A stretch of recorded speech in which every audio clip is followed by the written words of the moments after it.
Call the meeting to order at 7 o'clock. Please stand for the Pledge of Allegiance. I pledge allegiance to the flag of the United States of America and to the republic for which it stands, one nation, under God, indivisible, with liberty and justice for all. Madam Clerk, please take roll call. Trustee Pierce,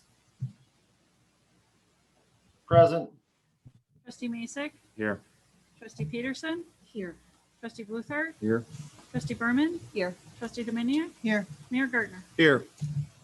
First item on the agenda, a lengthy agenda, is the mayoral report.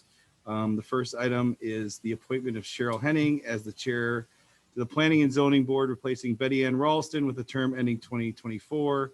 I don't see Ms. Henning here, but I'll ask for a motion and a second to confirm the appointments. So moved. Make the motion. Any questions from the board? All right, Clerk, you take roll. Pierce, Aye. Masek, You're on item 1? Yeah, item one. That's fine, yes. Peterson, Yes. Bluthart, Yes. Berman, Yes. Dominiac, Yes. 6 yes, 0 no, motion passed. Second item on the mayoral report is item number 2, appointment of Andy Turner to the Planning and Zoning Board, replacing member Scott Gardner with the term ending 2024. I'll ask for a motion in a second. Second. Second. Clerk, will you please take a roll call? Question? Oh, sorry, yep. Trustee, any questions? This side? Scott? No questions for me, Your Honor. Trustee Mazik? 2 questions on the next appointments. One is we have a nepotism policy. This hits the nepotism policy. 1.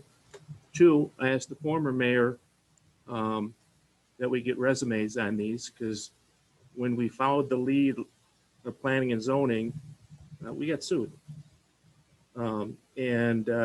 Basically, it'd be a smart idea. This is a very qualified position that leads the town down a path of planning and zoning. I'm not going to support any new people without resumes moving forward, since I get personally sued at $100,000. Okay, so answering to that, I did put a request out for all the interested residents. We did receive, we had a form which had some questions which each filled out, and I believe almost all of them provided a CV of qualifications. Just for the public to know, the interview process was 8 or 9 people. It included myself, Trustee Dominiac, and Michael Garrigan, and at the end we all ranked the candidates so they were blindly and came up with a consensus, and that's how the process was done. So, But you want my vote, but they weren't shared with me. But I got sued personally, where I have to come up with personally $100,000 sued personally, and transparency, they weren't shared with me for a vote. okay, well, I think you should table this. If you want my vote, I'm going to vote no on it because they weren't shared. okay, I mean, we can, there's a motion in a second. There's a motion in a second. I mean, Yeah, go ahead. yeah. Are you asking for a motion to table or? I'm asking for a motion to table That because would this be wasn't, for a second. this wasn't shared. And I asked this because everybody ran on transparency. And when you got someone, I don't know who these people are. And you got, we obviously got for Andy Turner, we got a nepotism policy that follows nepotism. So I think what's pending is there's a motion, we need a second, and motion table is not debatable. So how do we just ignore nepotism? Well, I'm not ignoring nepotism. I mean, obviously there's a relationship, there's a relationship between a board member and this individual. For me, a nepotism would be if we are bringing somebody on a paid village position, that would more qualify for nepotism in my mind. In this instance, it was based on interest, documents submitted to the trustee liaison from the village board, as well as the director of development and planning. So again, I think this process has been more transparent than sometimes that what I've seen in the past, where it's just been an appointment. I chose not to do that and go through a full interview process. But I guess without debating that further, is there a second for the motion to table?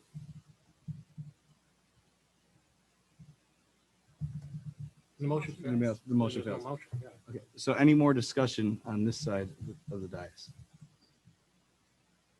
This side, any discussion over here?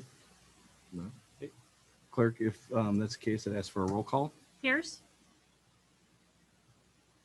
Yes. Mason, I got no disrespect to the individuals. No. Peterson, Yes.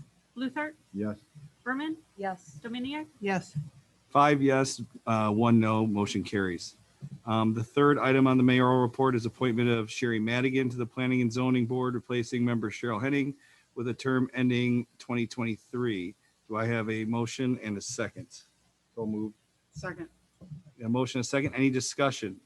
Trustee Pierce? I think I'm gonna abstain from this one because I don't know Sherry Madigan and I don't know her record. So I have no, as trustee Masek says, I have no disrespect, but the other candidates I know very well. This candidate I don't know, so I don't think it'd be right for me to vote, so I'm gonna abstain. Trustee Masek? This goes to the transparency. He don't know him. I don't know really Andy Turner. I don't know any of these. It just goes to the process. The process is flawed. Mr. Trustee Pierce don't know him. I don't know either one of these people. So it goes to the flawed process. Trustee Peterson? No. No questions. Any discussion on this side of the dais? No, I had the opportunity to interview both candidates. I thought they were both very well qualified, having been the planning and zoning liaison for over 10 years. I think that I know how to discern a viable candidate. And while I did not know Ms. Madigan and barely know Mr. Turner prior to those interviews, I thought that they, out of all the people that we interviewed, were very well qualified. No, any further discussion on this side? No. All right, with that, please take roll, Madam Clerk. Pierce, I'm abstain. Mason, I'm voting no. Peterson, Yes. Luther, Yes. Berman, Yes. Dominiac, Yes. 4 yes, 1 no, 1 abstain, motion carries. Yeah. Yeah, okay. After that, I would like, obviously, I don't see Ms. Henning, but would Mr. Turner and Ms. Madigan please take an oath with the clerk?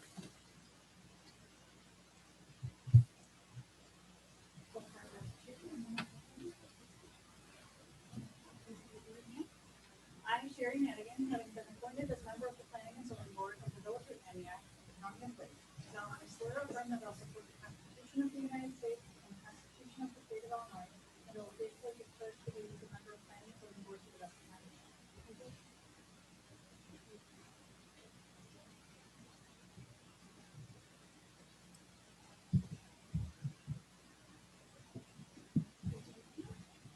I, Andrew Turner, having been appointed as member of the Planning and Zoning Board of the Village of Antioch, the County of Lake, do solemnly swear or affirm that I will support the Constitution of the United States and the Constitution of the State of Illinois, and that I will faithfully discharge the duties of member of the Planning and Zoning Board to the best of my ability.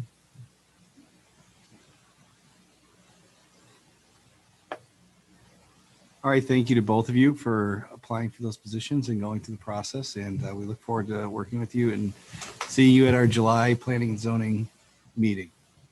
All right, thank you. All right, I'd also like to make a few acknowledgements in lieu of doing full proclamations. I'll make it my practice to acknowledge certain days or events that take place in the month of June. So the first, I'd like to make an acknowledgement that June is recognized as Pride Month. So I did acknowledge that on one of my Friday meetings. It is for the full month of June.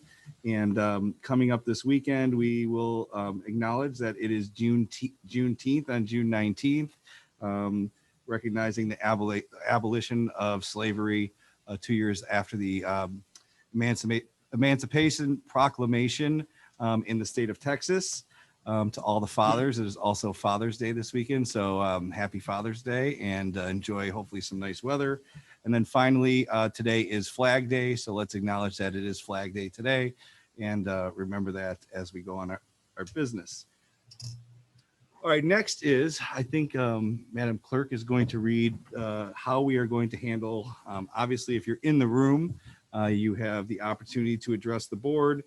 We also would like to explain how, if there's members of the public on Zoom that wish to address the board, we will continue to allow that. And so Madam Clerk will read the instructions on how to do that. If you're joining from a telephone, you can press *9 to raise your hand. On an Android or iOS device, tap More and then Raise Hand. And on a computer, click Raise Hand in the Zoom controls. Mary, is there anyone signed up down there? No. So is there anybody in the audience that wishes to address the board that didn't set up? Like Oh, Abby is. okay. Yeah. So while we have the individual that is present address the board, anybody else that's online, we'll give you have the amount of time between when Abby starts speaking and finish, and then we'll move on to the consent agenda. Amy, just give me a heads up if we have a hand, okay? All right. They're probably testing our capabilities on getting this, the technical capabilities here. You need to read Swear. it for the record or no? No. Okay. You can be just sworn call in. her up to the podium. No. And send that. Yeah, sure. Podium's yours. Forgive me when I speak and get nervous or upset. I really crack. Words are hard to come by. I've worked here in Antioch 18 years full-time over at Bernie's, now Darney's. Worked Walmart full-time during that time for 10 years. Prior to that, I worked at the Village Club before they went to the lodge. Laws had changed when banks were having stores be charged for every time a card's used. So many stores on Main Street have a minimum of what you can use for a card. The other stores charge a percentage, which this has all gone through legally. At our store, there's a $5 minimum on a card usage. There was a gentleman from here that came in incensed. I figure, people who shop in Antioch know the rules. Well, he got very upset and then started proceeding to tell me and another employee and customers who were in the store how that's not customer service, how our business is failing, and how he knows this for sure. I was humiliated. And the way he was speaking to me, I felt I was being threatened. Well, it's not my store. One thing about our store, there's maybe 25 cameras. All of them have audio and video. You can ask the police department how well our video is. And I have it all down in my phone. And I was just wondering how anybody that's been here through the coronavirus said, oh, we got to go out and support our locals. We got to do this and we got to do that. It's going to come in and start telling us and berating us and telling me where I work is failing because he knows so well. So I would like to know how the board would like to handle something like this, if they would like to see the videos.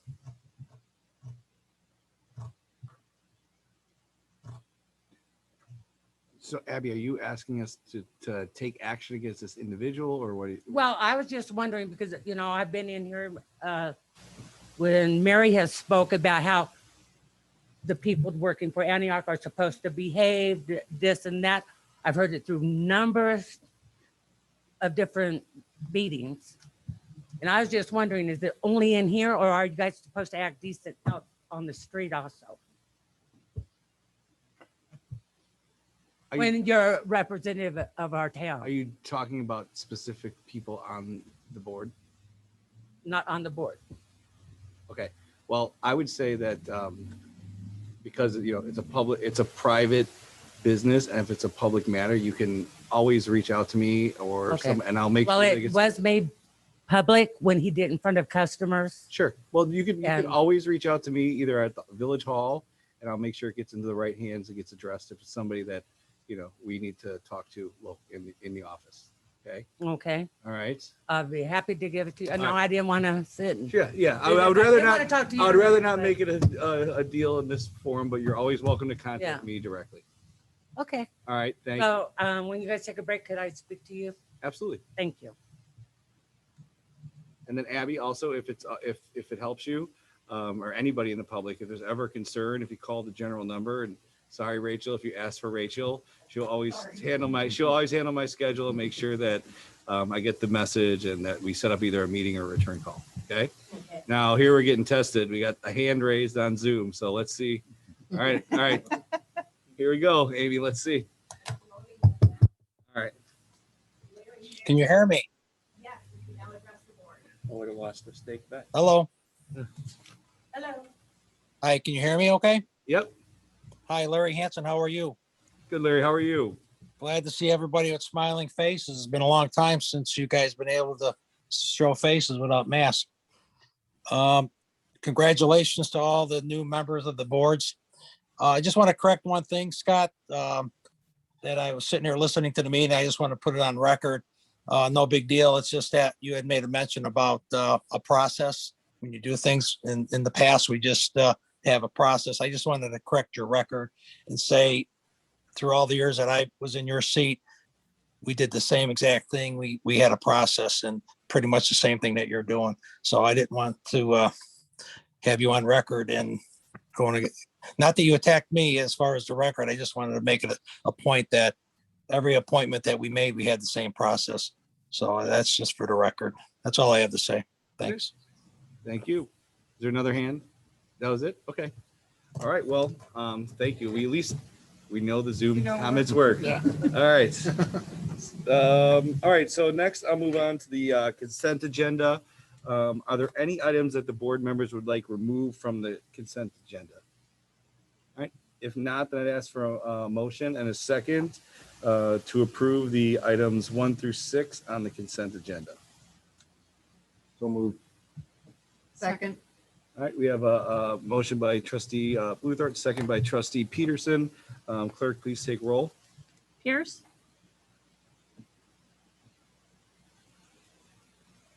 Trustee Pierce? Amy, Sorry, I'm sorry. That was an aye. Mason? Yes. Peterson? Yes. Luther? Yes. Berman? Yes. Dominiac? Yes. All right, we have 6 voting yes, 0 no's. All the consent agenda items are passed. Next, we're going to move on to the regular business of the meeting. The first item on the regular agenda is item number 7, which is consideration and approval to ratify the May 21st, 2020 payment of accounts payable as prepared by staff. Ask for a motion in a second. I move to ratify payments of accounts payable in the amount of $281,025.42. Second. All right, we have a motion by trustee Peterson, a second by trustee Dominiac. Any discussion? Trustee Pierce, No, Your Honor. trustee Masek, No. trustee Peterson, No questions, Your Honor. trustee Bluthart, No. trustee Berman, trustee Dominiac. No, All Your right, Honor. clerk, please take roll. Pierce? Aye. Mason? Yes. Peterson? Yes. Luther? Yes. Berman? Yes. Dominiac? Yes. 6 voting yes, 0 voting no, motion carries. Second, number 8 on the regular business is consideration and approval of payments of accounts payable as prepared by staff. I'll ask for a motion and a second. Move to approve accounts payable in the amount of $220,059.53. Second. I have a motion by trustee Peterson, a second by trustee Dominiac. Any discussion? Trustee Pierce, No questions, Your Honor. trustee Masek, No questions. trustee Peterson, No questions, Your Honor. trustee Bluthart, No. trustee Berman, No questions. trustee Dominiac. None, Your Honor. All right, clerk, please take roll. Pierce? Aye. Mason? Yes. Peterson? Yes. Luther? Yes. Berman? Yes. Dominiac? Yes. 6 voting yes, 0 voting no, motion carries. Third item, number 9 on the regular business is consideration and approval of an emergency ordinance ratifying the mayoral declaration of emergency relating to coronavirus. Do I have a motion and a second? So Is that waiving the second? waiving the second reading. Second. All right, we have a motion by trustee Peterson, a second by trustee Dominiac. Any discussion? Trustee Pierce, No discussion, Your Honor. trustee Masek, No questions. trustee Peterson, No discussion, Your Honor. trustee Bluthert, No discussion. trustee Berman, No question. trustee Dominiac. None, Your Honor. Hey, can we please take roll? Pierce, Aye. Mason, Yes. Peterson, Yes. Luther, Yes. Berman, Yes. Dominiac, Yes. 6 voting yes, 0 voting no, motion carries. Next item on the agenda, item number 10, is a presentation and perspective steps of All Together, the marketing group, and I see them on Zoom. We can wave to you guys. They're live this time. This isn't taped. So I'll ask you guys take the floor for your presentation. Thank you, Mayor, and thank you all for having us tonight. We're excited to be here. As you know, I'm Marisa Schultz with All Together. I'm here with Rachel Smith, my co-founder, and Josh Bloom from Clue Group. And we know that you have already seen half of our video or watched clips of it last meeting, and then we're asked to watch the remaining sections before tonight. So we know you have a long agenda, and we want to value your time and keep things short. So we're just going to have kind of a high-level overview of some of the items that we discussed in that presentation. And we really want to keep this tonight as a conversation with you all on what we've written, designed, and strategized up until this point. So with that being said, I'd love to kick things off by getting your thoughts on our expanded tagline and logo direction. As we talked about in our presentation, the village currently describes itself using terms that are very true to Antioch. Historic, safe, family-friendly, but the issue is that a lot of other communities are using the exact same words to describe themselves. So in this process, we wanted to take it a step further to find descriptors that make and capture really Antioch and what it's all about and what makes it so unique. So that that can be included in all future communications in the marketing campaigns that after tonight we'll be working on. So they feel very anchored to this place. What we heard in our focus groups and in the survey responses that we got back, as well as in conversations with each of you, is that that people really liked the tagline. Some liked the tagline, and others felt that it didn't quite capture everything that Antioch has to offer. So we are proposing to expand on that with a messaging framework that provides the platform or the jumping off point for how you will talk about Antioch in relation to all of the target audiences that we laid out. It's a singular idea that communicates your brand story, but it's executed in such a way that it's flexible and can change based on the audience that it's directed towards. So we talked through this in the presentation, but I'll just quickly go through them. Some of the words and the messaging around these words that we are proposing is relaxed by nature or collective, storied, nostalgic. And then we also received some feedback from you all that nostalgic, the story behind that and the messaging also included some future looking and exciting forward momentum. And so they would like to see another word that captures that. So we're throwing out evolving by nature. And all of these words and these messages come together to create basically your brand story. And Rachel, if you can, and this is the story of Antioch. So this could be on your website, and parts of these messaging can be used in different campaigns, as we've talked about. So this really talks about how Antioch is a place to breathe easy, that you can come here and you can relax, whether that's in nature or downtown.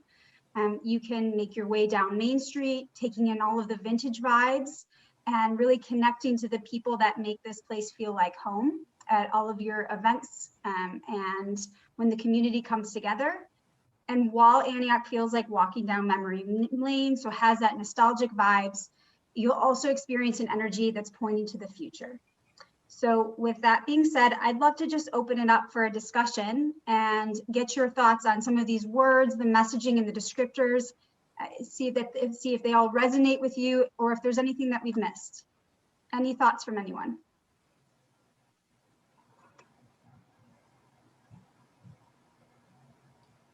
I'll leave this open to discussion, as the rest of us go down the line. So if you have a comment or a question, just, I guess, address the marketing group directly. I see it looks like Trustee Dominiak, you have a question or comments? That obvious, huh? I saw your hand go halfway up, so I figured. I think the work is really terrific, and I love the fact that we're building from a strategic perspective rather than jumping right into tactics, which has been one of the ways we've operated in the past. I love the story about Antioch. I think it's a great narrative and very well written. I'm struggling with these taglines and how they would be used. Obviously, as you know from speaking with you, I'm one of the supporters for the authentic by nature. The rest of these don't grab me. They may grab others. I'm not quite sure how they're used. And I think the other piece that's missing for me is what, working with the businesses, they were looking for something that would be more specific for I feel like I'm talking to to the overhead. We hear you. I feel, yeah, so I feel that the part that's missing is that unique identifier for the downtown.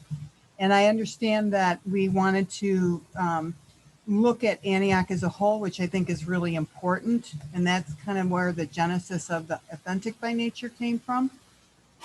And I love what you proposed for the logo for that.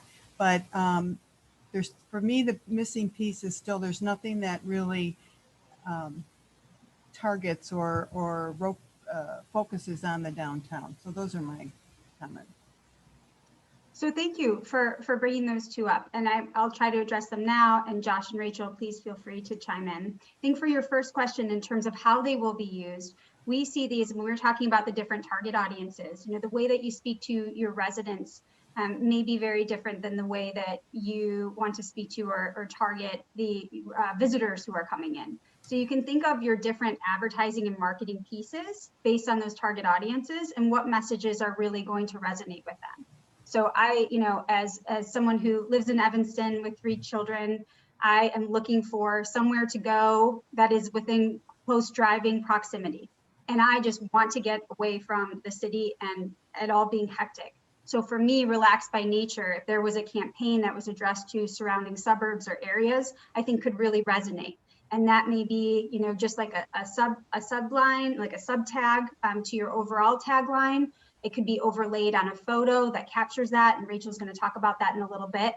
So we can think of each one of these pieces as different messages that when they're woven together, they create a really strong brand story, but each can kind of live on its own depending who your target audience is and, whether that is Lake County that's going to be using it, whether you're going to be, using it in local prints and ads, you can pick and choose.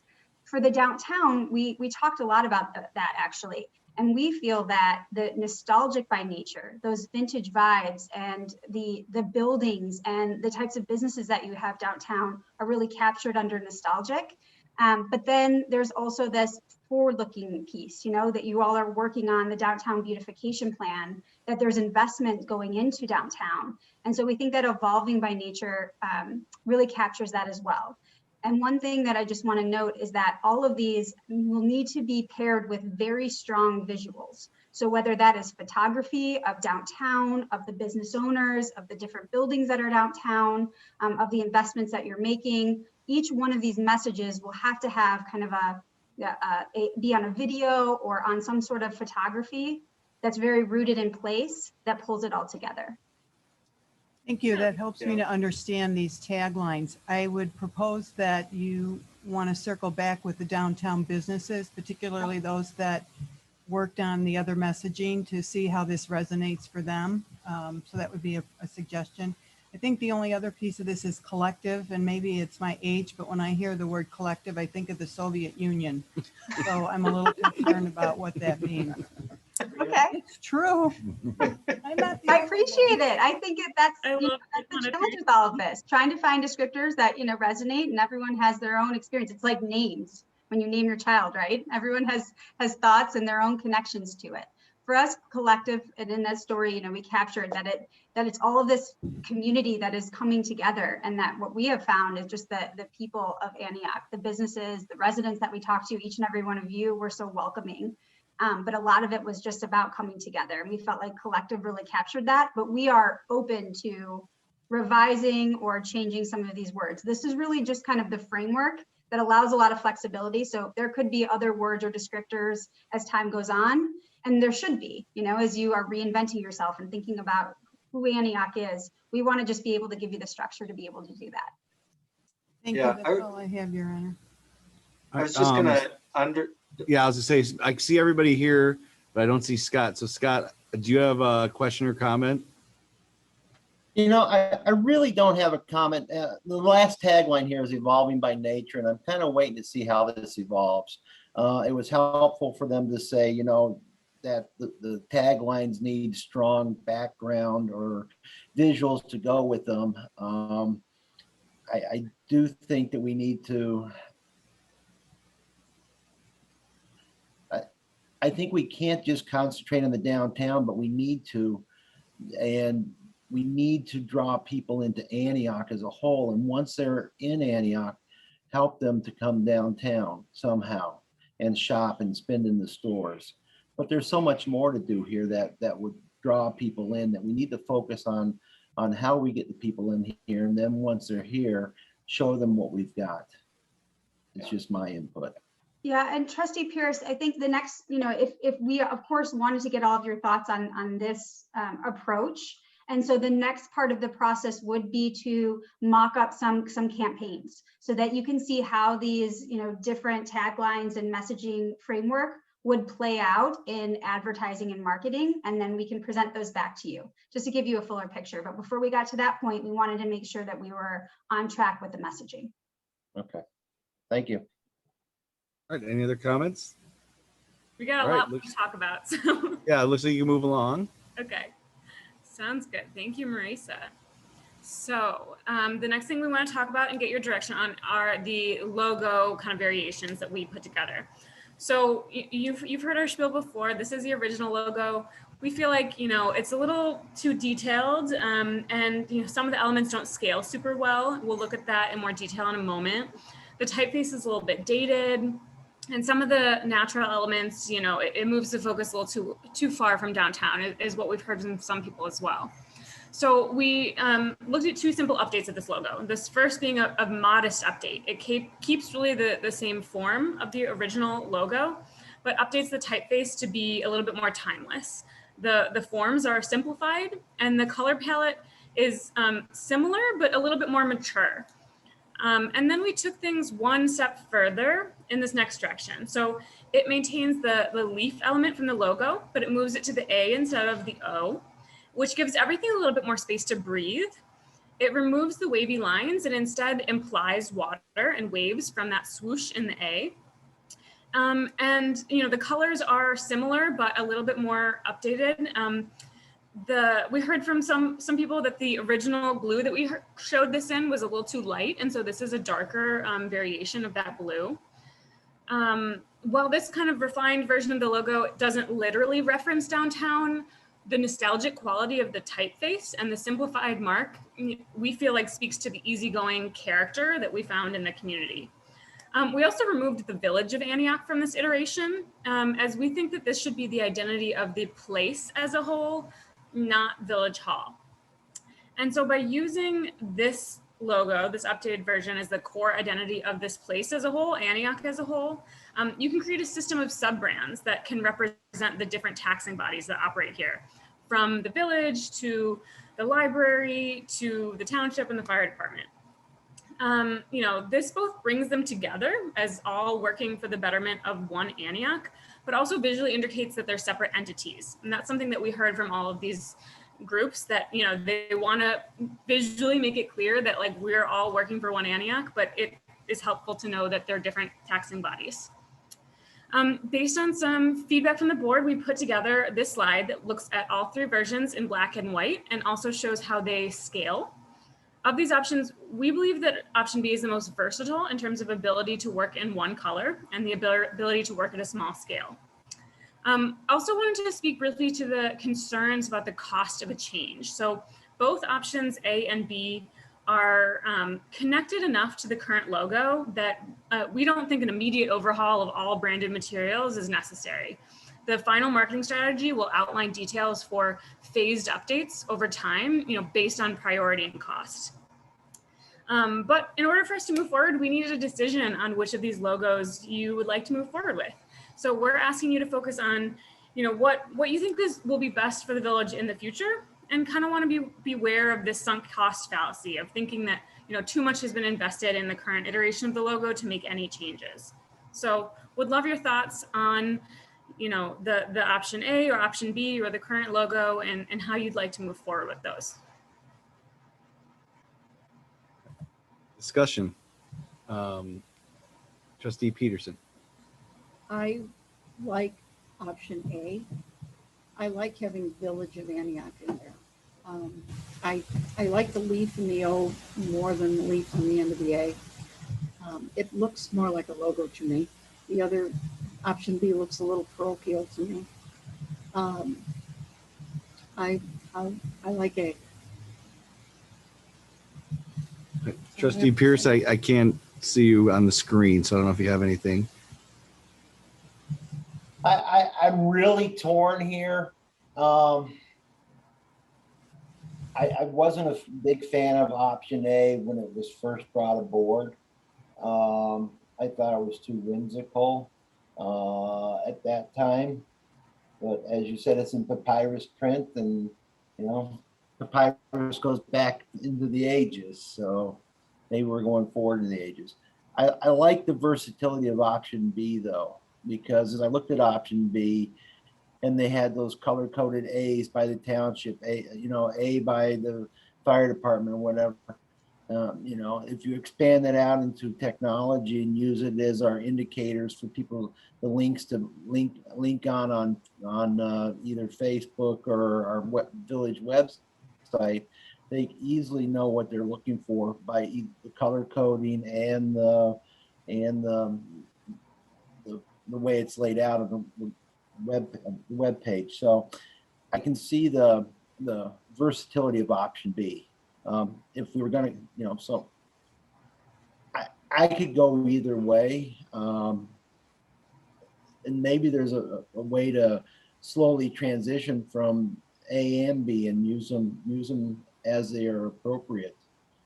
So, but I think A stands out stronger, but B is more versatile. Trustee Masek. I'm curious to see what the rest of the board says. Option B. How about this side of the dice? I mean, the current logo is fine. I like option A because it's clear. Now I'm looking at this screen from across whatever this is, 30 or 40 feet. And the lower one with that light blue gets lost. You put that on a white sign outside in the sun, I don't think people would even be able to read that. Well, to clarify, I mean, in this setting, this is the only one that is not brown. And so I think that when you look at all three, it might not stand out as much, but I would challenge you to look at this one maybe then, because we can always change the color. We shouldn't be choosing based on the color of them and what stands out, because that's something that we can always change.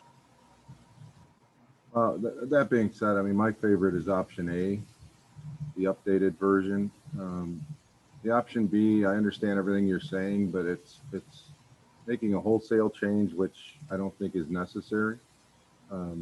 It looks fine, but it doesn't blow me away. So to make a change for something that is just making a minor change to me isn't sufficient enough. But if the majority of the board decides that they like that one, I don't have an objection to it. It just personally, I like option A better. Trustee Bourbon. Well, I've gone back and forth on both of them, and I know that I've gotten feedback from people saying that they like our current logo, but, you know, maybe to update a little bit. And I do agree that the font is kind of dated. And I think the option A does do quite a good, yeah, does a good job at making that timeless as far as not having to down the road once again update or redesign or anything like that, which is a good thing. So that kind of meets that criteria for the people that like this current logo. But something from, as for myself, I keep getting drawn to B. And I do agree with Brent that it is from farther away. It is, it's kind of difficult to see, but I think that darker brown kind of makes it pop in A. So I don't know, if maybe they can do something with maybe outlining it with a thinner. Just for the record, do you mean you like A better than B? Because B is the light blue one. B, I'm starting to veer closer to B. Okay. If maybe, you know, maybe if they could add a bit of Border or make it something. pop a little bit, yeah. Trustee Dominiac? I personally prefer option A. I think it's cleaner. When I look at option B, I just see a word. And then when I look at it close, I don't know. To me, that leaf looks like a tail. It doesn't look like a leaf to me. And actually, the more I look at it, the A looks like a stiletto, but that's just me. It doesn't do anything for me. To me, it's just a word. There's more going on in option A. I like the line underneath Antioch. I think that gives me more of that sense of water than the flow of the A in option B. Are we planning on testing this with residents or anyone else, or are we just, what's the plan?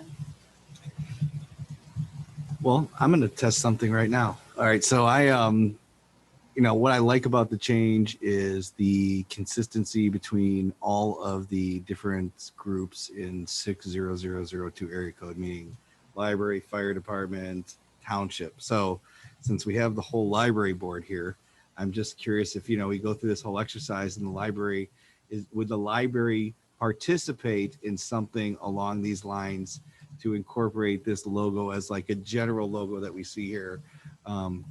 The public library for the library. So not to put you on the spot, Jennifer, or speak for the board. If you want to, Eric, I'll even ask you to come up to the microphone so they can see you. But I would hate to go through this. I would hate to go through this exercise, spend all this money, and we say we're going to do this because we want everybody to use the sub brand, and then nobody wants to use the sub brand. Township just changed theirs recently. Yeah, so and others. I'd like to hear from the library Sure. if this is something they even be considering if we move forward with it. Probably not, because the library, we've invested a lot in our brand and our colors and our logo. That being said, I've participated in the groups, and I definitely like the concept of promoting this one Antioch and all the different organizations working together. But like I said, our brand is kind of bricks, and it stands for the library. And I do think we're all different organizations, and it's really hard because I love the idea of us all being together, but we've also very much struggled because people don't understand that we are separate entities. Sure. And that's a big issue. So yeah, I don't know how our board members feel about it, but I don't think we would really adopt this. I know you have someone from the fire department here too. Yeah. Yeah. So, you know, for me, the reason this is important is if we go through this exercise, if it was something that was going to be village wide, and I'm talking to the marketing group and used by the library and the township and the fire department, then I like this logo better. But if it's something that's just related to the village only, then I would defer back to the tweak from the original logo, would be my personal opinion. I like the concept of these different, you know, signs or logos for each department, but if it's not going to be adopted, then I think that we're fine using the one with the village of Antioch. So if it matters, that's my 2 cents on it. Any other discussion? Can I say one more thing? Yep. You know, I like the authenticity of the item A, the tagline A. The B reminds me a lot of Joanna Gaines and her whole Magnolia thing. And maybe that attracts the people we're trying to get to come shop in Antioch. But I don't know if it really is Antioch. There's much more to us than that. I don't think we're Joanna Gaines, and I don't think we're Magnolia. I think we've got a lot of shops that are better than that from what I've seen when my wife made me go down to that town. So I would be fine with option A. All right, anybody else on the logo? If not, we can move along with the presentation. One more question I just want to push is the idea, and I know that some of you addressed it, and I think maybe this is solved if, we appreciate hearing from Jennifer and the library. We wanted you all to get your thoughts on a direction first before we, ran this through other people. So, but it's useful that everyone is there tonight. For option A, is the inclusion of Village of as a part of the logo, important to you? Because from our perspective, we're trying to market this place. We're not trying to market Village Hall. And so I think that maybe there are certain iterations in which the village is in there, but it's some in which it's not. I'd love to hear more about thoughts on that. I see lots of hands going up. Okay, we have, we'll start on the right-hand side. I'll kind of go in order since I think everybody might want to chime in on this. So Trustee Pierce, do you have anything to say about that? I know we identify ourselves as the Village of Antioch. We've got 3 or 4 other Antiochs in the country, and that's it. But anytime I'm talking to somebody, I don't say the Village of Antioch. I say I'm from Antioch. And most people you talk to, they say they're from Antioch. They don't go. The village is good for official stuff and official documentation and stuff. But I think the one Antioch is we're Antioch, and that's it. So that's my input. Trustee Masick? I agree with Trustee Pierce. We're from Antioch. Trustee Peterson? Yes, I agree. We are from Antioch, but like Scott said, that when you Google Antioch, you're going to get Antiochs from all over. You Google the Village of Antioch, you're going to get our Antioch. And isn't this what it's all about? We want people to come to Antioch. We want to be identified.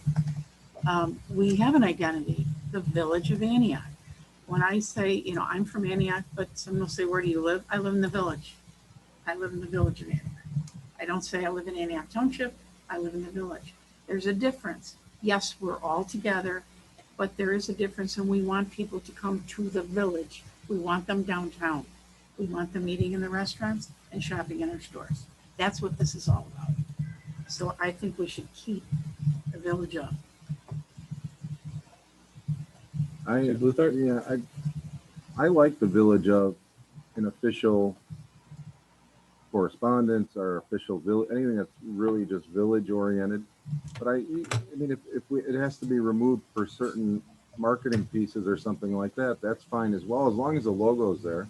People, once they see it, are going to know it's the Village of Antioch logo, whether the Village of is in there or not. But it should state that for anything that's officially village related. When I go around and from other towns I've lived in or work around, you always hear Village of Elk Grove or the Village of Schiller Park or wherever it is. Yes, where you come from, I come from Schiller Park, but everything official is the Village of.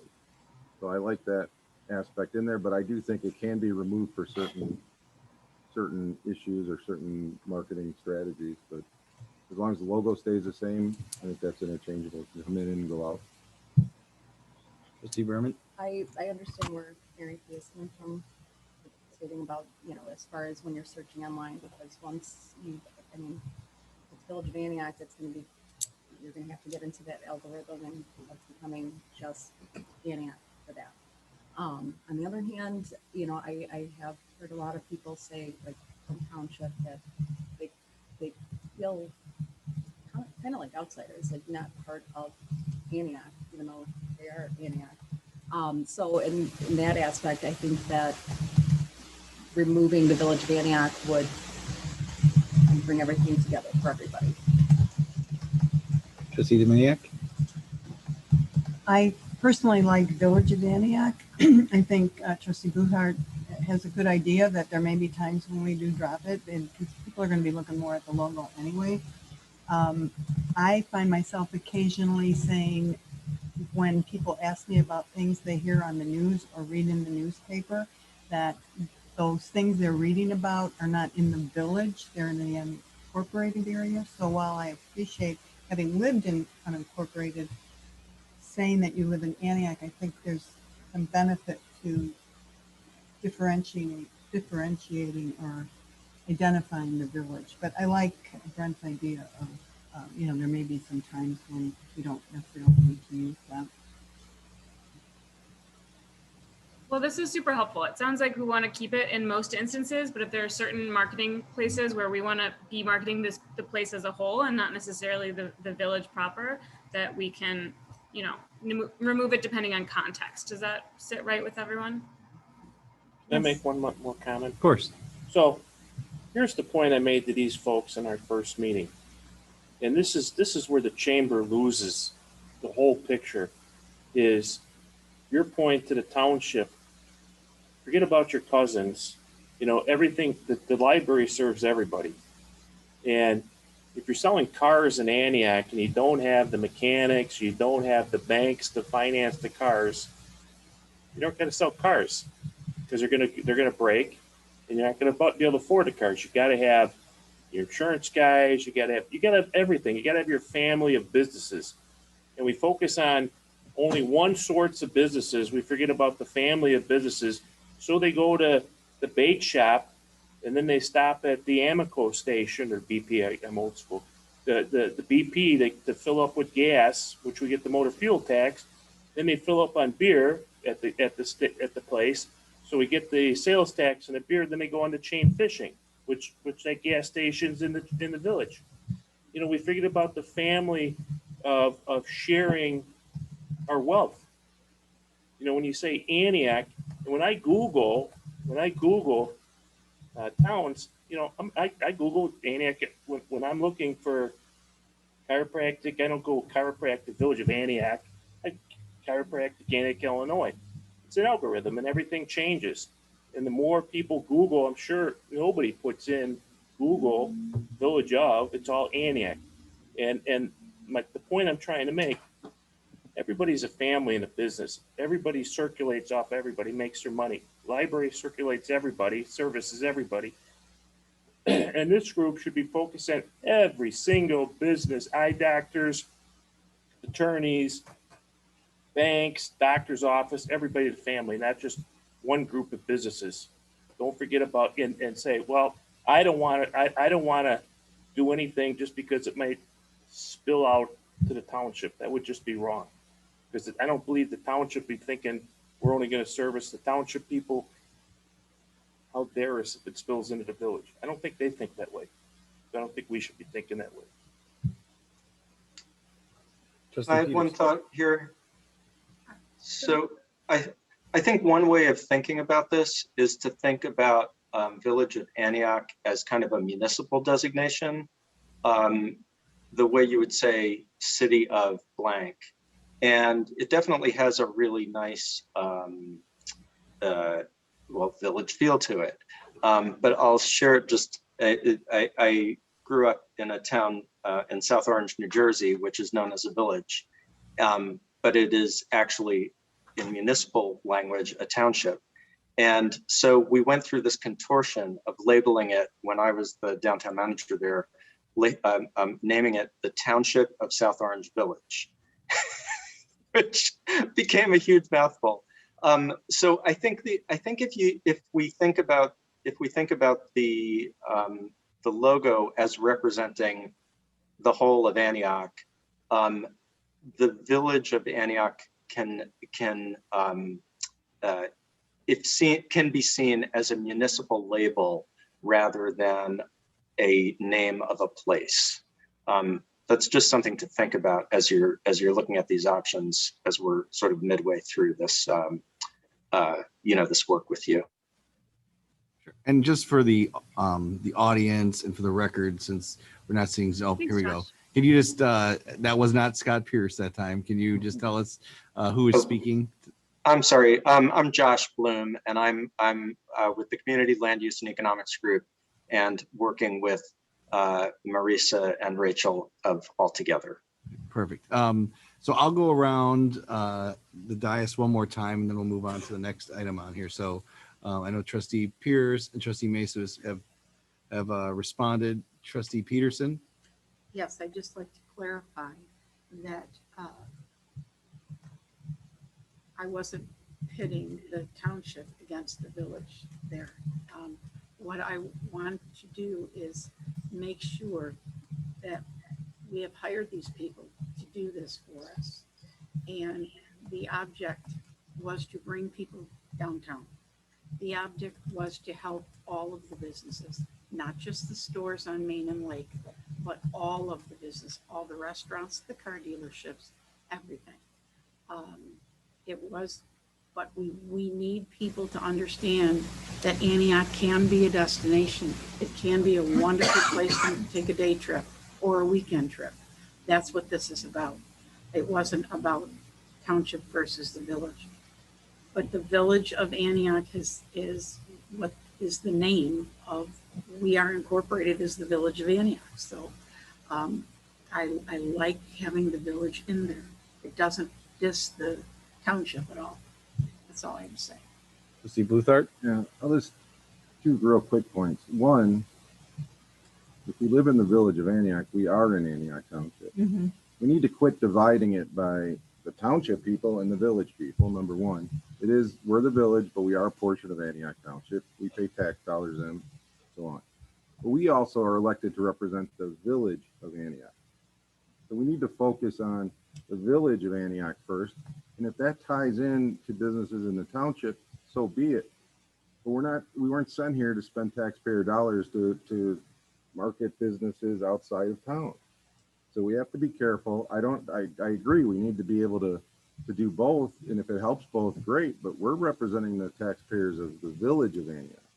So when it comes time to do this stuff, if there's a choice between marketing our downtown and businesses in the village versus covering everybody in the whole area, we need to focus on our village businesses first. Trustee Berman, anything else? Trustee Dominiak. The only other thing I wanted to respond to, the comment about Village of Antioch being a municipal label. For me, when I think Village of Antioch versus City of Antioch or Township of Antioch or Town of Antioch, that actually, for me, kind of contributes to this sense of place, that we are this nostalgic, relaxed. We're a village. We're not a busy city. So it's another reason that I like Village of Antioch and the logo. That's all I had to- Library, you have anything? Just making sure you're still awake. All right. You can move along with the presentation at this point. I do. I got something. Yeah, go ahead, Scott. In response to Brent and everybody's comment about the village and separating out the village and stuff and marketing, trying to build the village up, I'm thinking of a funnel, and the township around us is the edge of the funnel, and our downtown is the center of the funnel where everything flows into. And if we're doing it just to market the village, we're wasting that extra swirl that brings into the center. And so I think it's not a case of using taxpayer dollars to market the outside the township. It's a case of using the taxpayer dollars to set the honey trap to get people into the center of the trap. And that's our downtown. So, I think we're all striving for the same thing here, is to help get people into our town. I think if we focus on all the assets around our town, the chain of lakes, the trails and the nature preserves and the township activities that they have out in the township areas or whatever, that we're filling that funnel and things are going to swirl and come into the center. And if we don't fill the funnel, we're not going to get things into the center. And that's all I wanted to build upon what you guys were talking about. Okay, Thank so we can move along with the presentation. Just for timing purposes, how many more slides or how many more minutes you think the rest of the presentation takes approximately? Maybe 10 more minutes. We'll, Okay. we'll try and wrap it up quickly. We got like Okay. 3 more slides and a few more questions. Because you can't tell, but it's about 85 degrees in here right now. So Oh no! yeah. Okay, we'll go super fast. Okay. Well, I appreciate all of your feedback. We really love hearing your thoughts on these different directions. So we're excited to move forward with option A and look at different ways that we can use that. So these marketing priorities, we've already talked about them in the presentation. These are what we want to focus the rest of our work on. So the first is improving inbound marketing. That's communications among current residents and businesses so that they can start to embrace and spread the story that we're telling. And then looking for opportunities to double dip where we can reach residents and visitors in the same messaging. The second priority is to communicate collaboratively by creating a central hub of information that celebrates all there is to do and see in this place. So while we think the village should support this central hub, financially and otherwise, we think this type of information about, what to do in Antioch and how to visit Antioch, shouldn't live on the village website or social channels. That information we found performs best when it's how can I pay my water bill? What's happening with the snowplow? Those type of information-based things are best coming from village, the municipal channels. So we want to create this new space, but we also know that the space is crowded. So we're working to bring everyone together under one communications umbrella. And then, we also talked about increasing staff capacity, which I know you're going to talk about later on in this agenda. We think that's really important to have a full-time marketing and communications person. The third, investing in digital communications really runs through everything. We think that starts with kind of separating some village communications from this central umbrella. And then the fourth is looking deeper into events and placemaking, which we'll cover more in a moment. So we've already gotten a little started on that one. So we've been working with a photographer who is from the Lake County area.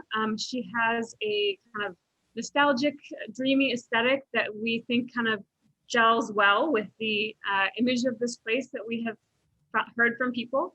So we've been working with staff on confirming locations. She was out shooting the concerts in the band shell last week in Chain of Lake State Park.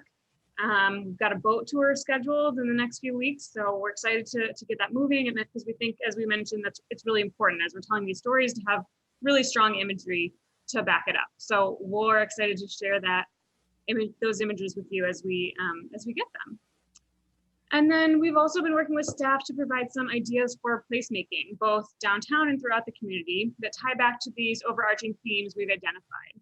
And we are also coordinating with the Lakota group on how those fit into the larger ideas of downtown beautification. We've heard that the events are great in Antioch, but we've also heard that some of them feel pretty dated, and some events don't help businesses as much as they could. So we're looking to dive deeper on that subject and help y'all come up with a holistic look at the recurring events that happen in Antioch, regardless of host. The residents don't care if it's hosted by the chamber or the village. It's all just Antioch events. So we want to know which events people attend, which help businesses, which need to be reworked, and then start to make some recommendations about how to design certain programs to embrace the character and stories of this place in a way that can be marketed to a more regional audience. So in terms of next steps, following this meeting, we're going to move forward with advancing the marketing strategies and starting to make them into more actionable items that we can help implement. We're going to put together some brand guidelines that take the preferred logo direction and look at how that expands into additional design collateral. And then we're going to kind of bring everything together in implementation matrix by the end of July, work through staff on that, and present back to you in August. So that was my quick version. Do you all have any thoughts about, and I'm going to just take off my screen share for a second, so I don't know if you can see our faces any bigger, but any thoughts about the strategies, particularly kind of the downtown communications working under one umbrella? This is not about the strategy, but if the public or citizens want to continue to have input on this, is there somewhere that they can go to give feedback whether online or, that you would direct them to? Sure. Well, we're gonna launch another survey about like this events focused, but we can also include some general questions about, if people have questions about the process this far.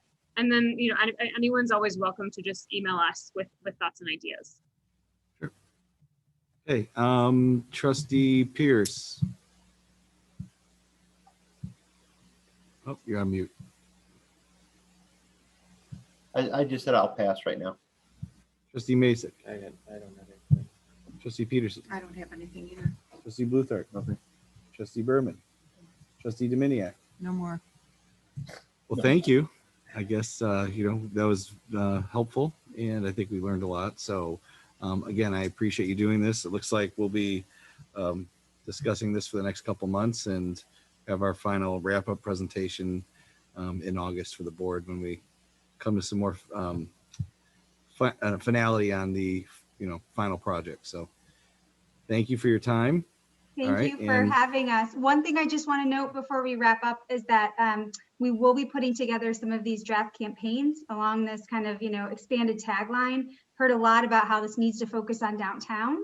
And I think that your current tagline by nature lends itself to a lot of creative flexibility that I'm excited to explore. So in terms of like just by nature, which is kind of by the township, thinking about how do we, through the visuals and this messaging, connect downtown to all of your natural amenities. So we will pull together some concepts, and then we'd love to, even before our next meeting, just maybe email those to the board. We can make some of those publicly viewable and get your comments and just make sure that we are on the right track. All right. Well, thank you. See you tomorrow, actually. Yes, see you then, Mayor. Take care.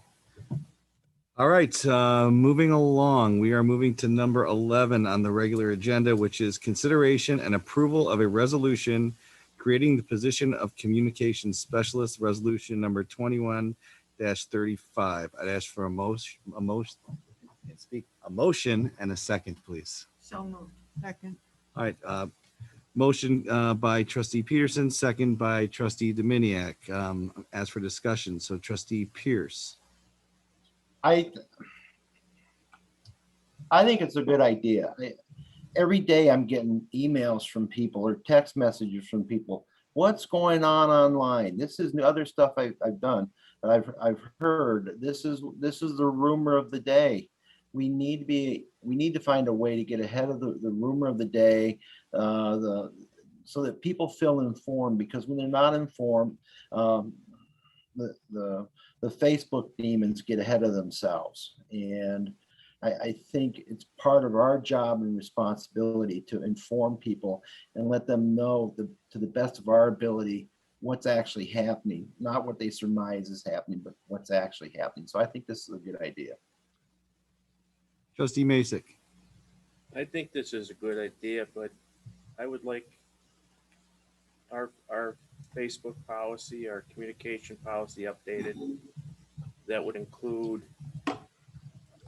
elected officials, staff, some of the stuff that was put out.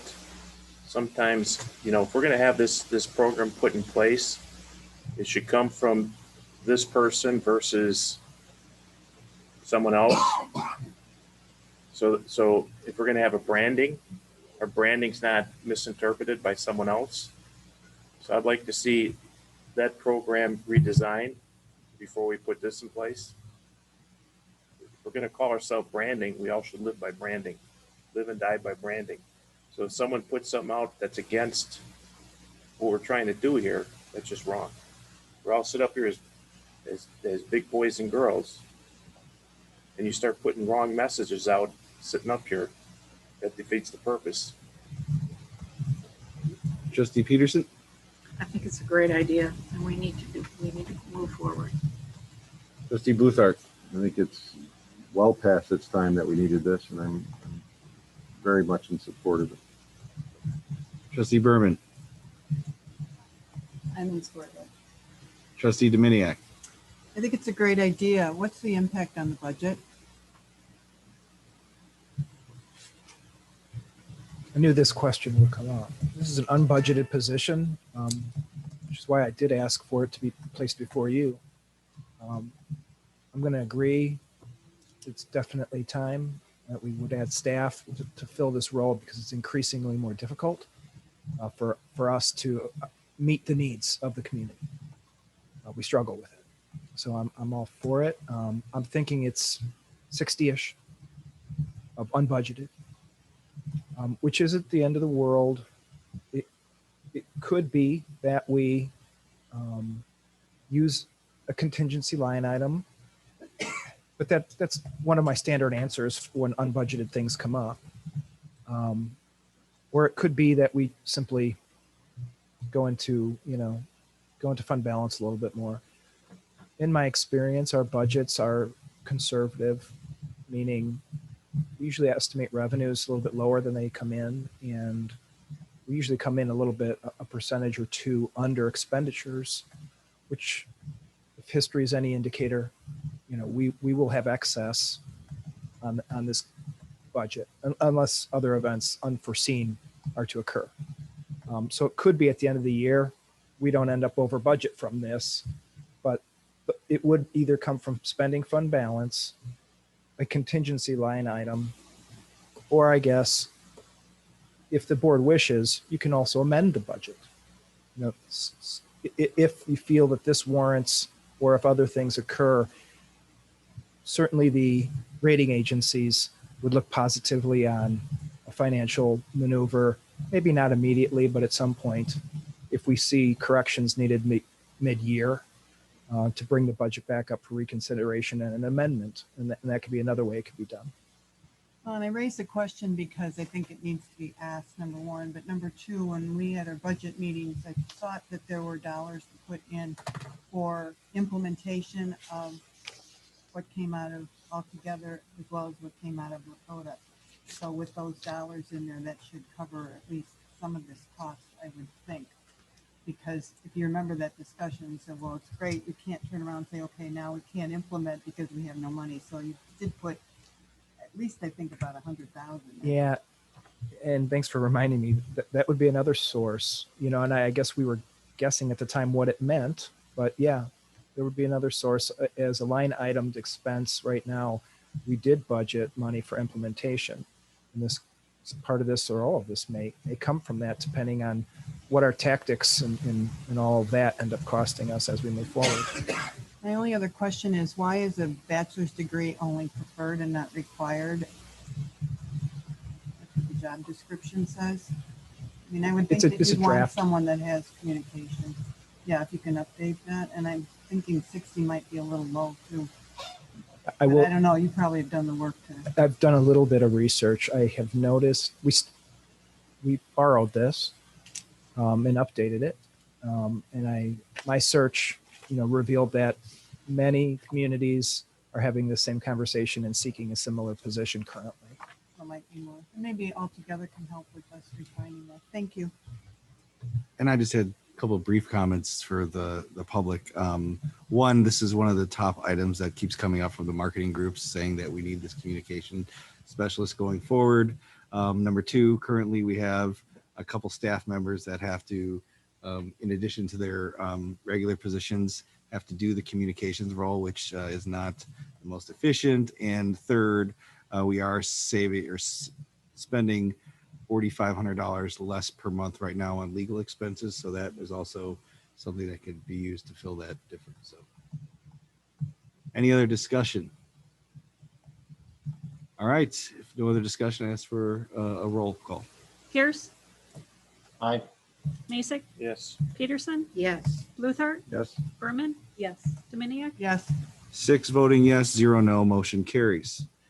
Next item on the agenda is item number 12, consideration and approval of a resolution authorizing the closure of Toff Street throughout the summer of 2021 for village events and festivals, resolution number 21-36. I'll ask for a motion and a second. So moved. Second. All right, motion by trustee Peterson, second by trustee Bluthart. Discussion. And even before we discuss, I'll just make a comment that my initial reason for presenting this on the agenda is we do have some Sunday events coming up that typically take place on Skidmore. And ideally, I would like to see those events happen more centrally located in the downtown to bring people closer to the shops and restaurants and make it more visible for people while they're driving through town. So with that said, those are the only 4 dates I'm, was thinking about now, but I'll ask for discussion starting with Trustee Pierce. Yeah, I am kind of curious about the events because there's some things that lend themselves down at Skidmore and some things that would lend themselves up here. So I was just curious about the events you were looking at, but if you're only looking at 4 or 5 over there, that's one thing. If you're looking about moving every event, then it'd be nice to know that. Trustee Masek? I've heard in the past, always complaining after it happens from the Limerick. When we shut down TOF, we shut down his business. I'm thinking that most of the events, and Mary may be able to clarify this, I think the events that we're talking about are from 9 to 1 on Sundays is typically when these closures would happen. Any other events that I anticipate seeing something like this happen, and again, we'd have to discuss more with the local restaurants, but if we had, food truck events or something else more centrally located in the downtown, that was the thought process behind this. So. Trustee Peterson, any questions or comments? I just have a comment. I know that the Limerick has access off of Lake Street into a parking lot. And also they have access from the big parking lot behind them off of Orchard Street. So I think that they would be fine. And usually they do pretty well with some of these events that happen on Toff Street. Except they put tents up by the back business. Trustee Bluthart? No comment. Trustee Berman? Trustee Dominiac? I think it's a great idea. I think will help the downtown businesses with the visibility. I think it's a great idea. Just one point of clarification. More than likely, it would be a partial closure of Toft. And most likely the northern section, so as to retain access to the parking and businesses. If you needed to close the entirety of Toft, it'd probably be a very large event. So if we're talking about farmers markets, maybe other things, probably talking about the north section. Can we get a list of the events as they are identified to be located? Thank you. Any other discussion? Pierce? Aye. Basic? Yes. Oh, discussion. Discussion. Okay. Madam Clerk, you take roll. Pierce, Aye. Mason, Yes. Peterson, Yes. Bluthart, Yes. Berman, Yes. Dominiac, Yes. 6 voting yes, 0 no. Let's move on to item number 13, consideration and approval of a resolution approving the Village Board of Trustees 2021 amended meeting schedule, resolution number 21-37. I'll ask for a motion and a second. So moved. Second. Motion by Trustee Dominiac, second by Trustee Peterson. Discussion, Trustee Pierce. Yeah, I'm gonna use this opportunity to do a little speechifying and promote a personal event. Today's me and my wife's anniversary of 36 years. So I want to put on the record, happy anniversary to my wife. Unfortunately, I'm not home for either this meeting or my anniversary. But if I was home, I'd probably be at the meeting because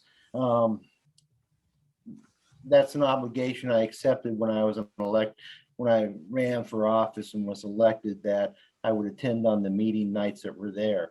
And I've worked very hard over the last 20 years to make it to the meetings. I don't always make it, but I do attend by Zoom.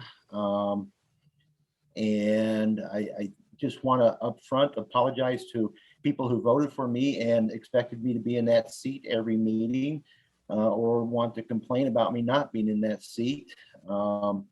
If this motion goes through, it's not through an effort of mine, because for the last 20 years, if you look at the record, truly look at the record, you will see that I make meetings and I've worked very hard, whether I'm paying extra monies in flights or not, because the meetings, except for work and family emergencies, should come first. And so I understand the reasoning for the change of this meeting and the desire to change to Wednesdays. The village historically has always done Mondays. All our community organizations, to my knowledge, have put their meetings around Monday nights. For 20 years, I missed my daughter's events at schools or whatever that happened on Monday nights because I was elected to office, and that was the cost of being elected to office. So I will still attend meetings by Zoom or however possible when I'm in town, but a shift to Wednesday is very detrimental to my in-person attendance, and I must apologize for that in advance. But doing by Zoom will be easier for me.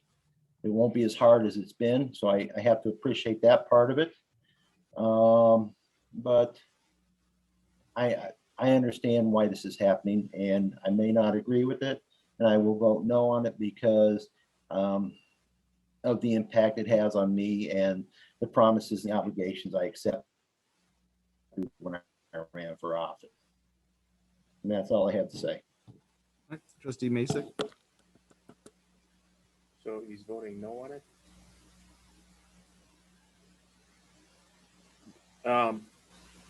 My girl's birthday, my twin girl's birthday today, I chose to be here.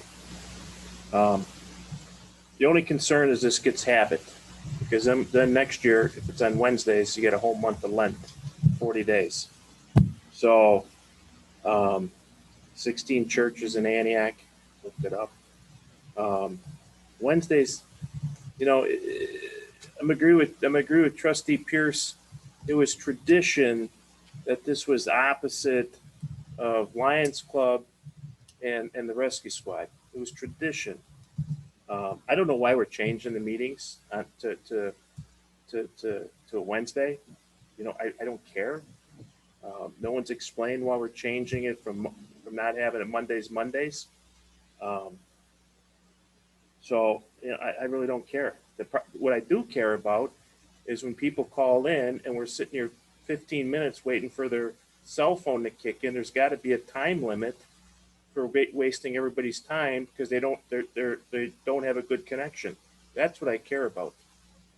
So if you're going to change the meeting and it's going to inconvenience schedules, there's got to be a time limit. Okay, that person's cell phone's not working. Enough's enough. We gave them 5 minutes. Just like looking for a golf ball on a golf course. 5 minutes is up. Sorry, you can't attend the meeting. Your cell phone's not working. I don't care. Trustee Peterson. I have no problem with you changing the meeting schedule at all. Trustee Bluthart.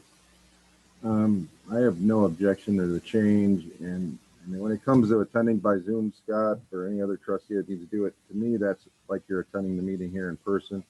And if you have to attend because of work schedules and everything else by Zoom, that's, to me, that's the same thing as if he's sitting right here, because he's participating just like the rest of us are or anybody else would.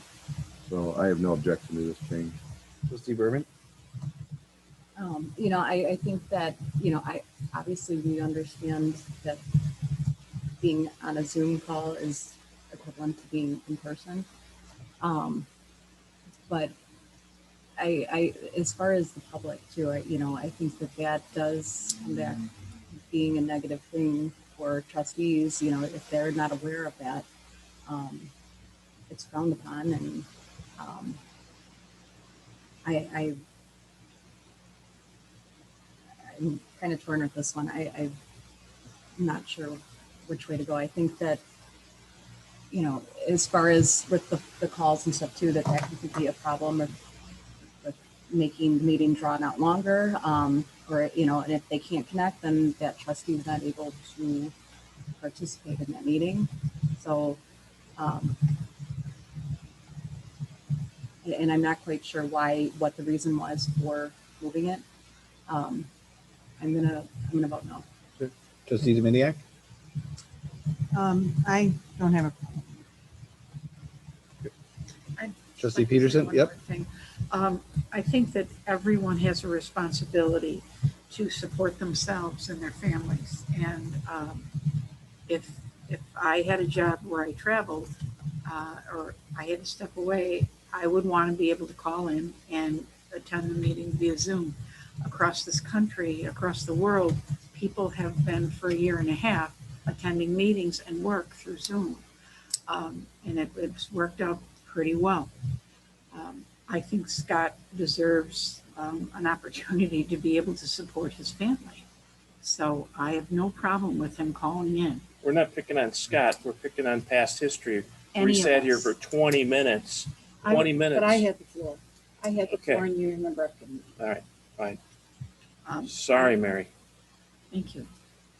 I think that any trustee that cannot be here in person should be able to call in and come in via Zoom. If we have to wait a couple of minutes, I really don't think that is too much to ask. So I just, Okay, now can I take the floor? We didn't even vote on him allowed to attend the Zoom meeting tonight.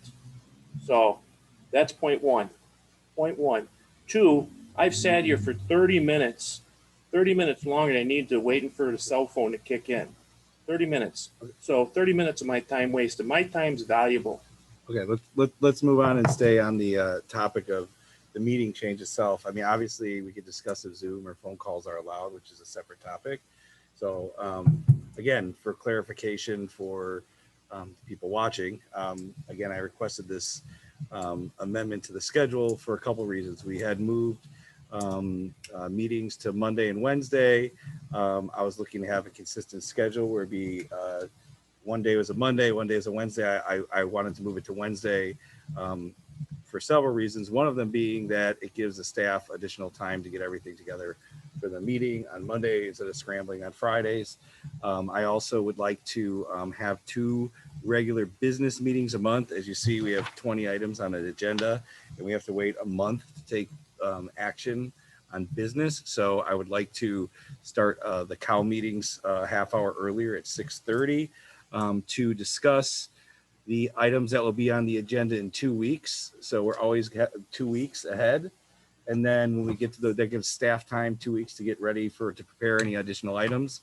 And then every 2 weeks, we'll have a COW meeting and a village board meeting so that we don't have to discuss once a month the COW items and then wait a whole month to vote on items. I felt like it was a better flow for business itself to be able to do that twice a month. Again, whether it's, I prefer Wednesdays, it doesn't have to be set in stone, but that was my ask of the village clerk and to put this together. So any other discussion relating to the meeting schedule and the structure of meetings going forward? All right, if not, then I ask the village clerk to take roll. Pierce, No. Mason, I said support this if you gavel. So I will support, I keep my promise. that's a yes. Yes. Peterson, yes. Bluthart, Yes. Berman, No. Dominion. yes. All right, 4 voting yes, 2 voting no, motion carries.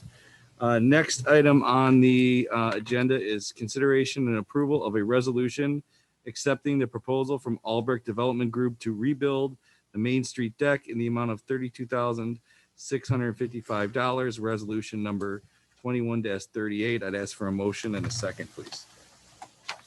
I'll move. Second. Motion by trustee Dominiac, second by trustee Bluthart. Discussion, please. Trustee Pierce? About time. Trustee Masek? Is this going to be different than the other thing? It's handicap accessible? It's not going to be a disaster for the handicapped people? It will be more handicapped accessible in the respect that it will be level deck. It's currently flush with the Main Street sidewalk, and it will continue to be flush with the Main Street sidewalk. But instead of having switchbacks and ramps to get to the 3-level deck, it will just be 1 level with no railings or ramps. In my opinion, it's I mean, more accessible being a flat surface. It's not gonna be where it's gonna be a sled hill in the winter. No, no. The deck will be level to anyone's notice. Trustee Peterson, I have no comments. trustee Bluthart. My only question is in regards to supplies for this deck, is there any caveats in regards to if he can get them and if he can't, I mean, is he going to have to ask for price increases or how does that work? What I'm told by this contractor is that materials are accessible at this time, but he has to wait until the action of the board to order. So we'll find out very shortly. It could be that a particular color is more accessible than another color. My goal was to match the color that's out there. And if I find something close that's more accessible, I'll exercise that. If there are any drastic price differences, I'll come back to the board. You know, if it were a $10,000 more, you know, adder to this, I'm going to notify y'all. But the indications from the contractor is he believes he can get the material. We're talking 4 to 6 weeks. So I don't know that it'll be done by the 4th of July. But, Somehow it works magic.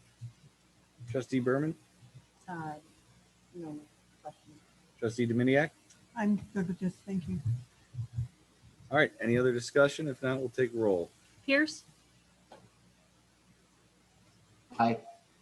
Mason, Yes. Peterson, Yes. Luther, Yes. Berman, Yes. Dominiac. Yes.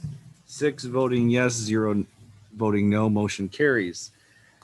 Next item on the agenda is item number 15, consideration and approval of a resolution approving a facade grant for 896 Main Street in the amount of $29,175.00. Resolution number 21-39. I'll ask for a motion and a second.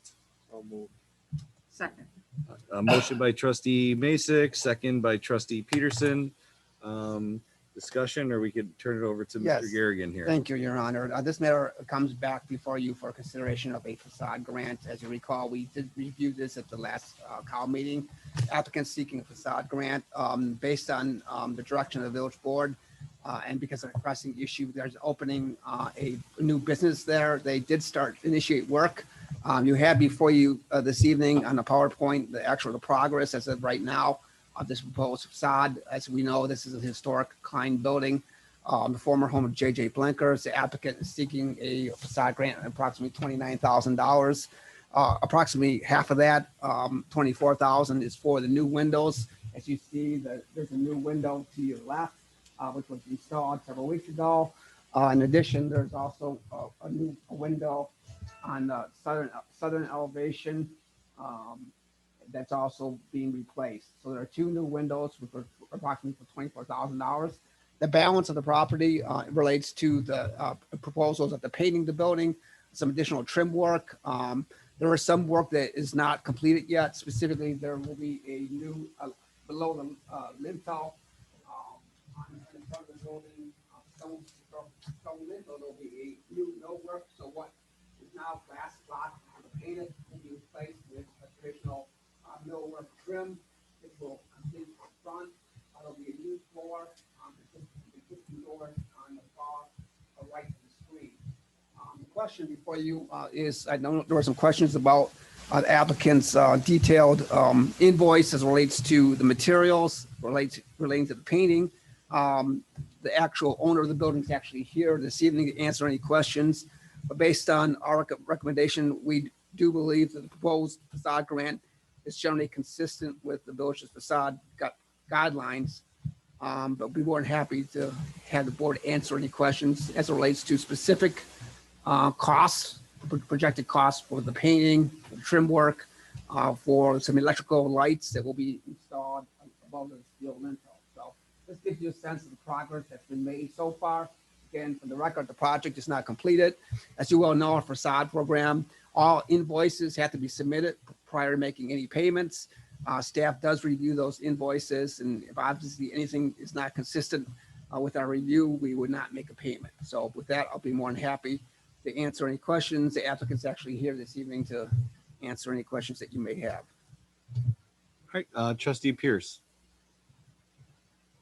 I am very pleased with the outcome of this. I think it looks wonderful. And I had the pleasure of shopping in that store the day it opened, and I was excited for it. So I think it's a good thing that we agreed to ratify this. But I would like in the future that we have a policy that any facade grants get approved prior to the work being done. No, nothing about this specific grant.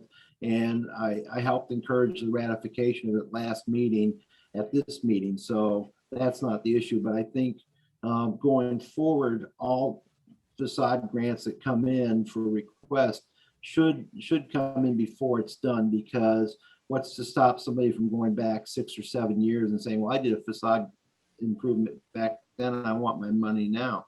So I think this is a great job and I'm happy with it, but I think we need to be a little firm on our policy of approving it first, then the work, not work then approved. I think you're done. Cut off at the very end. All right, Trustee Mason.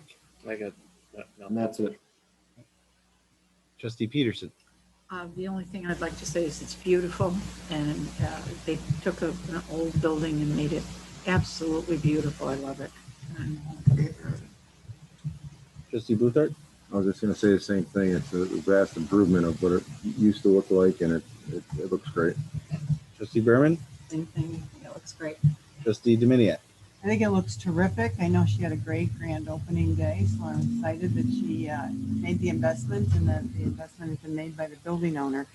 I just have a couple questions though about the cost, because I think about, we just approved $32,000 for the deck, and that seems like a bigger project than the work that was done here.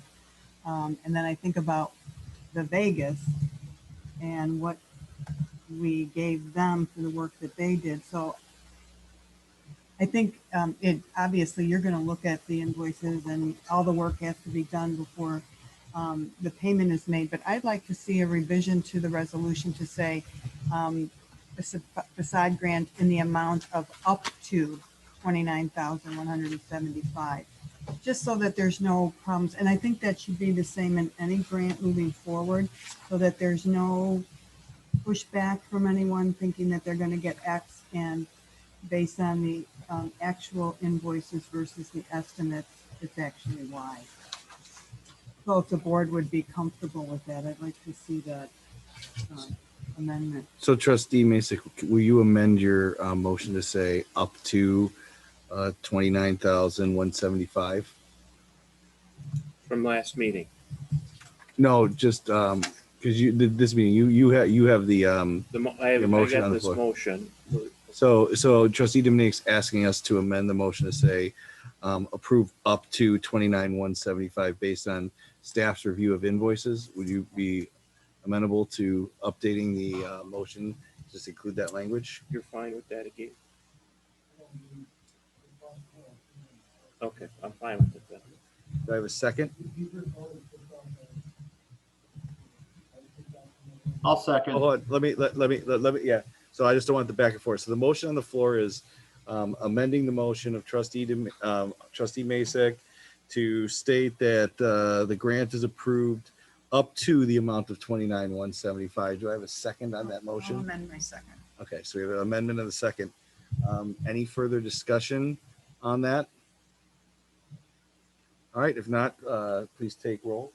Hold on. The village attorney's about to tell me I did something wrong. I think, no, no. Go ahead. Sorry, Mr. Mayor. I think we asked for a motion to amend that was moved and seconded to adopt the amendment of Trustee Dominiak. So we have to vote on that to amend it, and then we'll vote on the substantive or I go think he on. amended his original motion. Okay, so you accepted that as a friendly amendment. Okay, that's fine. And we could do that way and we could vote on the substance. I didn't know if we were doing first and second or, okay, either way, there's two different ways to do it. This is the way we're doing it. All And right. Trustee Dominiak, we'll change the language of the resolution. We'll circulate it for the next board meeting. the next committee, the whole meeting actually, which would be. I think just in the future, it's not specific to this particular project, but we should. Just not to exceed amount as reviewed. not to exceed amount or the up to amount gives the village and the staff the ability to say, okay, we don't think that was actually included in this project or not. So it gives them a little more latitude. So based on that, I'd ask Madam Clerk to take roll. Pierce, Aye. trustee Pierce, I said aye. Mason, Yes. Peterson, Yes. Luther, Yes. Berman, Yes. Dominiac, Yes. 6 yes, 0 no, motion carries. All right, I bet their library's ready to get to work here. So item number 16 is consideration and approval of an ordinance granting a special use to the Antioch Library located at 757 Main Street related to relief of setback and minimum parking requirements. Ordinance number 21-06-14. I ask for a motion and a second, please. Move to approve waiving the second reading. Second. All right, we have a motion by trustee Dominiac, a second by trustee Peterson. Discussion, please, or Yes, Mr. Garrigan. thank you, Your please. Honor. This matter comes before you again for a request for a site plan review and also a special use by a PUD. As you all know, the applicant did receive approval of a referendum last year for an expansion of the Antioch Library. They come before you this evening for a proposed 9,000 square foot addition, which is covered at the actual diagram to your right, which shows you they're proposing to build a new addition, 2 new wings, a children's wing, which will be facing the north, the abutting parking lot, and also a new wing will encroach into the 30-foot setback. So they are required to have a PUD because generally we have a 0 lot line on the village's property line. As you know, that's Williams Park, the field there. So there'll be a new addition there with a 0 lot line. So in addition, the applicant is seeking relief. They are requesting relief right now. They're not going to eliminate or reduce the parking, which is approximately 78 parking spaces. The applicant can maintain that 78 parking spaces, but the new 9,000 square foot addition would require an additional 22 spaces. So they're asking the village board for relief from that. Planning Commission was comfortable with what the applicant was requesting. Not only are they incorporating a new addition, a new children's wing, but they're making some substantial improvements of the actual facade. Direct to your attention, there'll be a new facade, some dramatic improvements. There'll be a large curtain wall. So I think staff's very excited about this new addition. There'll be a lot of glass along the children's wing facing the north. The eastern elevation facing Williams Park will be a new addition. So this gives you a sense of the approximately new 9,000 square feet. With the new addition, it'll be a 40,000 square foot addition. In addition, the applicant seeking relief, they are proposing to incorporate within the planning and development electronic message board. As you all know, they have always planned for an EMB sign. The actual dimension design of the actual sign will not be changing. The only change that will be made is the actual manual message board will be replaced with the EMB sign. So with that, I know the applicant has their whole team here. They'll be more than happy to answer any questions to the board may actually have this evening as it relates to this new addition and special use. With that, I'll conclude my staff report and we'll be more than happy to answer any questions that you may have. Trustee Pierce, any discussion? No questions from me. Trustee Mason. How many parking spots is this to the square footage? This is under ordinance, right? Yes, this is under ordinance. Staff is comfortable with this. Right, there's no parking issues right now. I think the planning commission was comfortable. It's probably overparked, in fact. An applicant, the actual director of the library, who's there every day, who knows the actual factual circumstances, can probably speak to any concerns you may have as it relates to parking. So maybe Jennifer may want to come up and direct the trustees' concerns about parking.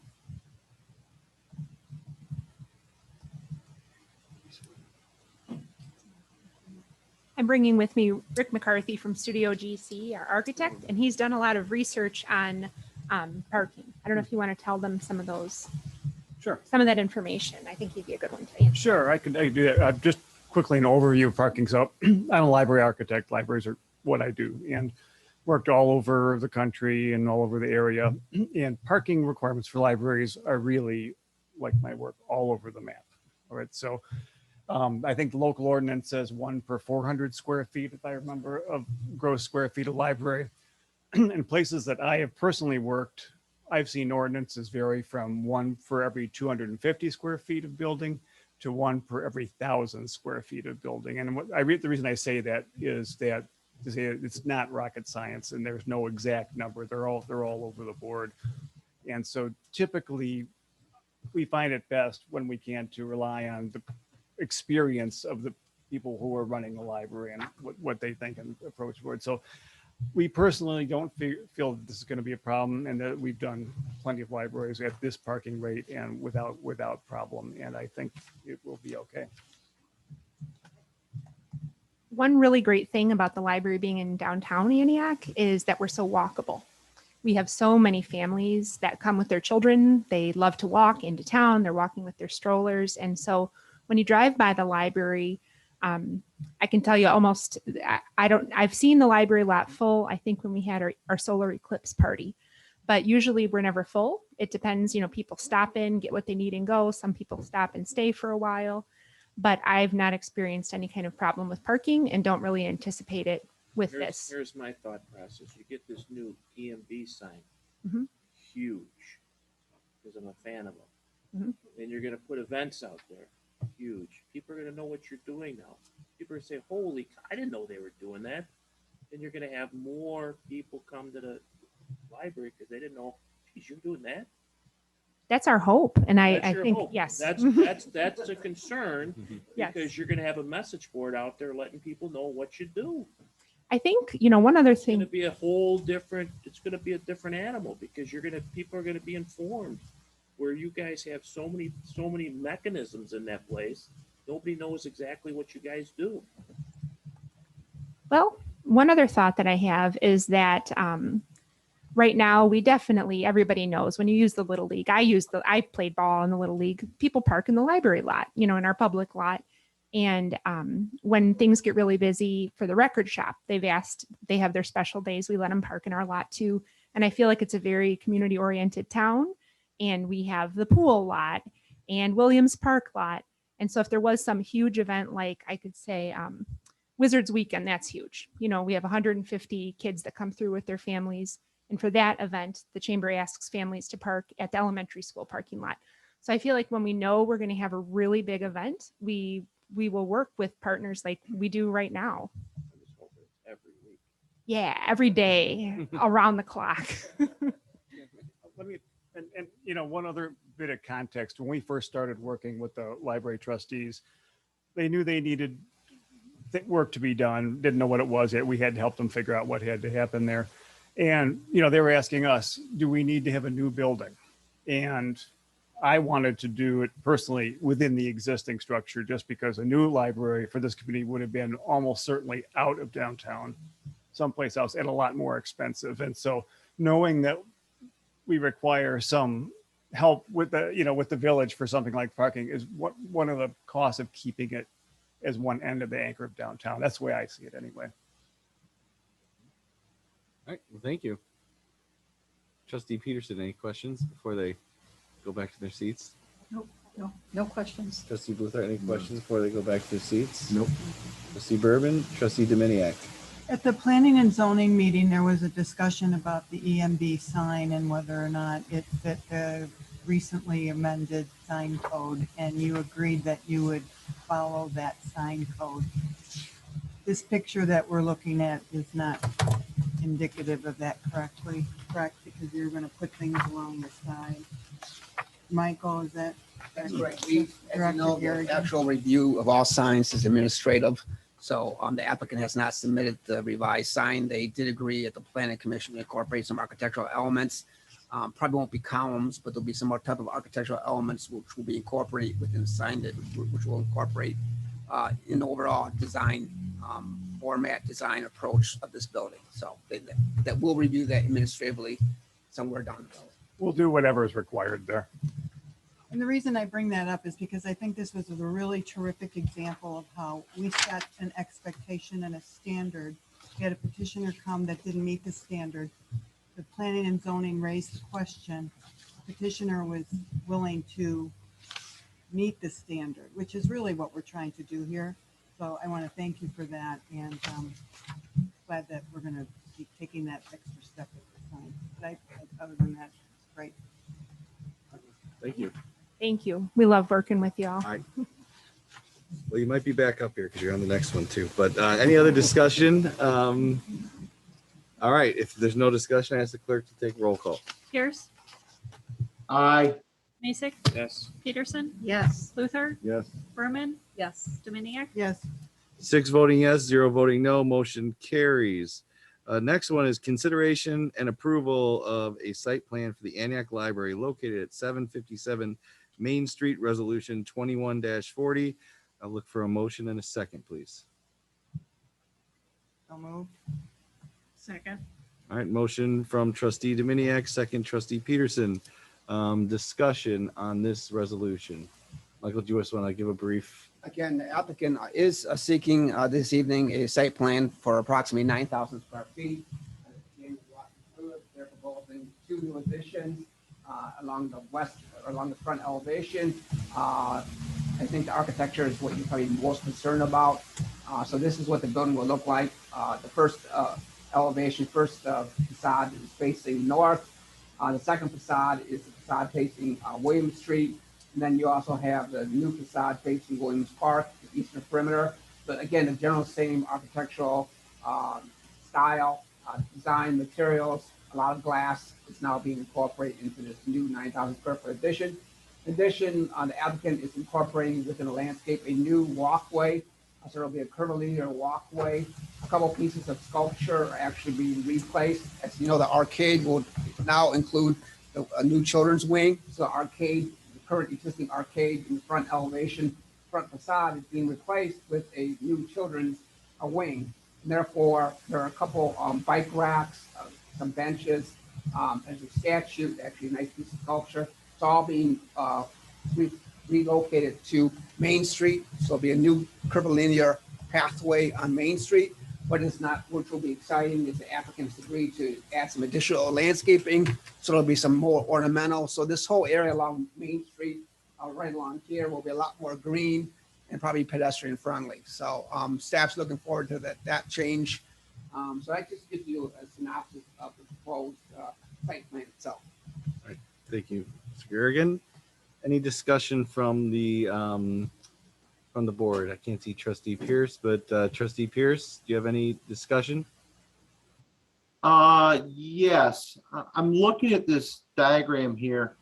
Are we removing the sidewalk along Main Street and then putting in this wiggly sidewalk up closer to the building?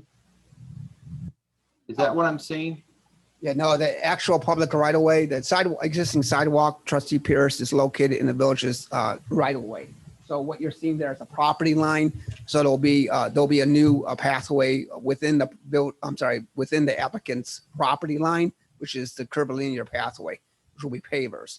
But the existing sidewalk that is within the village's right of way will continue to remain. That is not being changed at all.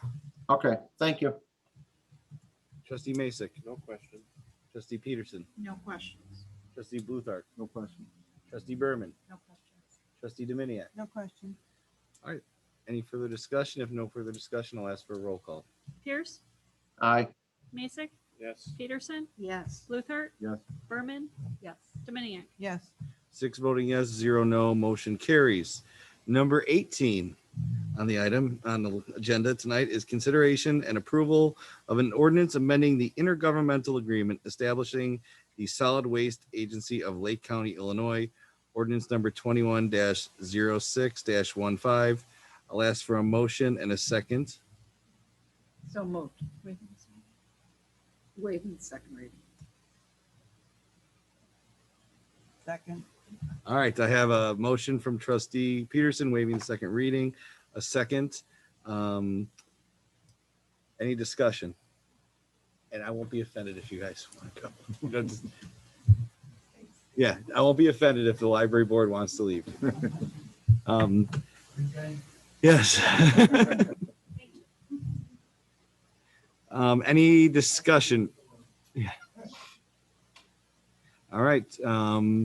Trustee Pierce, No discussion. trustee Masek. Nope. Trustee Peterson, No. trustee Bluthart, Nope. trustee Berman, No. trustee Dominiac. None. All right. If no discussion, I will ask the clerk to take roll. Pierce, Aye. Mason, Yes. Peterson, Yes. Bluthart, Yes. Berman, Yes. Dominiac, Yes. 6 voting yes, 0 voting no, motion carries. Next item on the agenda, number 19, consideration and approval of an ordinance repealing section 1-5-12 of the municipal code of Antioch regarding legislative council ordinance 21-06-16. I'll ask for a motion and a second, please. So moved. Is that waiving the second reading? Yes. So moved. We have a motion waiving the second reading from trustee Bluthart and a second from trustee Berman. Any discussion? Trustee Pierce, No discussion. trustee Masek, None here. trustee Peterson, No discussion. trustee Bluthart, None. trustee Berman, No. trustee Dominiac. None. All right, if no discussion, I ask for roll. Pierce, Aye. Mason, Yes. Peterson, Yes. Bluthart, Yes. Berman, Yes. Dominiac. Yes. 6 voting yes, 0 voting no, motion carries. Gone around so many times, I'm forgetting your names. All right. Next one, number 19, where are we? Number 20. Last one. Consideration and approval of resolution relating to participation by elected officials in the Illinois Municipal Retirement Fund, IMRF, Resolution 21-41. I'll ask for a motion and a second. So moved. Second. All right, motion by trustee Peterson, second by trustee Bluthart. Any discussion? Trustee Pierce. Can the attorney delineate why we're doing this at this time, since we haven't discussed this? I thought this was already in place, or we just need to change the name of the mayor since it's the new mayor. Going no. Madam Clerk? Trustee Pierce, it's to change the number of required hours to participate in IMRF. When we originally approved this, the minimum required hours was 600, and IMRF has since increased that to 1,000 hours required. So that's what this resolution approves. Okay. Trustee Masek. My question would be more probably for Joy. It's 1,000 hours, and it's 20 hours. How is that documented that later down the road? Because I did read some articles that IRS comes back and stings you. If you get audited, how do you prove that you didn't have a 20-hour work week? Mr. Administrator Keim. From what I've seen happen in other places, IMRF would be the auditing Correct. agency. Because Elk Grove Village, the trustees wanted to get on board, and there was a case that went in front of the Supreme Court with the trustees because they claimed, hey, we do as much work as the mayor, and they get thrown out. Ultimately, it's up to the mayor, in this Right. case, to document the 1,000 hours and the nexus between those 1,000 hours and participation in IMRF eligible activity for the village is the answer. So it's going to be up to IMRF whether they'll accept the documentation that they would keep. So there should be some record kept in some way to show that, That would be my- 1,000 hours was work, Right, whether that's it's in my Village concern. Hall So or you don't want anybody getting stung, because I know Right. record keeping in this village is not always up to par. I do know that the standard is not that, all hours need to be kept in Village Hall. It can Right, no, I know, I agree with that. working in other Right. environments. It could be a phone call in your office. Trustee Peterson. I have no comment, Sharon. Trustee Bluthart. No comment. Trustee Berman. Trustee Dominiac. No comment. All right, any other discussion? If not, I'll ask for a roll. Pierce, Aye. Mason, Yes. Peterson, Yes. Bluthart, Yes. Berman, Yes. Dominiac. Yes. 6 voting yes, 0 voting no. Motion carries. Next item on the agenda is the administrator's reports. Thank you, Your Honor. You may have noticed some activities on the centrally owned village property kitty corner to this building. We did install some fabric to attempt to make the site a little more aesthetically pleasing. Had to remove it based on some site distance concerns at Depot and Main Street for safety reasons. We did remove some of that fabric. We've also noticed, keep an eye on that creek culvert. And there has been some more deterioration of the culvert. And over time, that makes sense. This culvert's not going to repair itself. It's going to continue to deteriorate while we come up with solutions. I think it's prudent at this time that we do some stabilization efforts. It's very close to the sidewalk in Route 83. We have seen some movement of the culvert in that location. So I've asked Public Works to look into a solution to probably maybe reinstall a section of culvert or 2 sections of culvert adjacent to that sidewalk. Let me do 2 things, I think, positively. Help to stabilize that area that close to the sidewalk and Route 83, as well as to allow reinstallation of fence and fabric 30 or 40 feet back or east from the sidewalk to get that fabric back up and still maintain site distances. I think we're talking about something Public Works can tackle themselves. In fact, I'm certain they can. And with the dry weather, it would be an ideal time to do that. I think we're talking about an expenditure of $10,000 thereabouts for materials and machinery. We'd have to probably rent a larger machine. So I'm looking into that. If anybody has any conversation, objections, or whatever, please contact me. I'll be here. I have no other report. Thank you. Other than the digging going on right now, we're doing some exploratory digs, looking for evidence of contamination or fuel tanks. And the good news is we haven't found anything alarming, and does not appear that the spot we identified that may have had fuel tank, doesn't appear the fuel tanks were there. So that bodes well for us. I also put out an RFQ that we will be seeking the consultant to do the environmental work required to move this project along, whether that be things that need to happen prior to the redevelopment project or during the redevelopment project. I have budgeted for this, and that has gone out. I believe it's been made public at this point. So in the future, I will come to you with a recommendation on hiring that environmental person. Thank you. Next item is the village clerk's report. In your packets, you will see the annual facility inspection report for, it's required by the IEPA. One of our initiatives in the Stormwater Management Protection Plan for the Village of Antioch was to present this at a public meeting. So that's why it's in your packet. There's no action necessary. Just putting into the record that you've received the report. All right, thank you. Trustees report, Trustee Pierce. In lieu of the fact that the chief is not here tonight, we got Norm Johnson in the audience, Commander Johnson. He is celebrating 20 years, according to the chief. So we should thank Commander Johnson for that. Not only him, but Officer Lynch is also celebrating 20 years of anniversary. The chief also reported to me that the body cam work is in progress. They're putting some integrated cameras into the cars. And by the end of July, they hope to have all the cameras up and running on the bodies for work. The chief also met with an HOA recently, and it went very well. And he'd like to extend the offer to other HOAs to request the Antioch Police Department to come to some of their meetings or something. And there's other stuff in the report.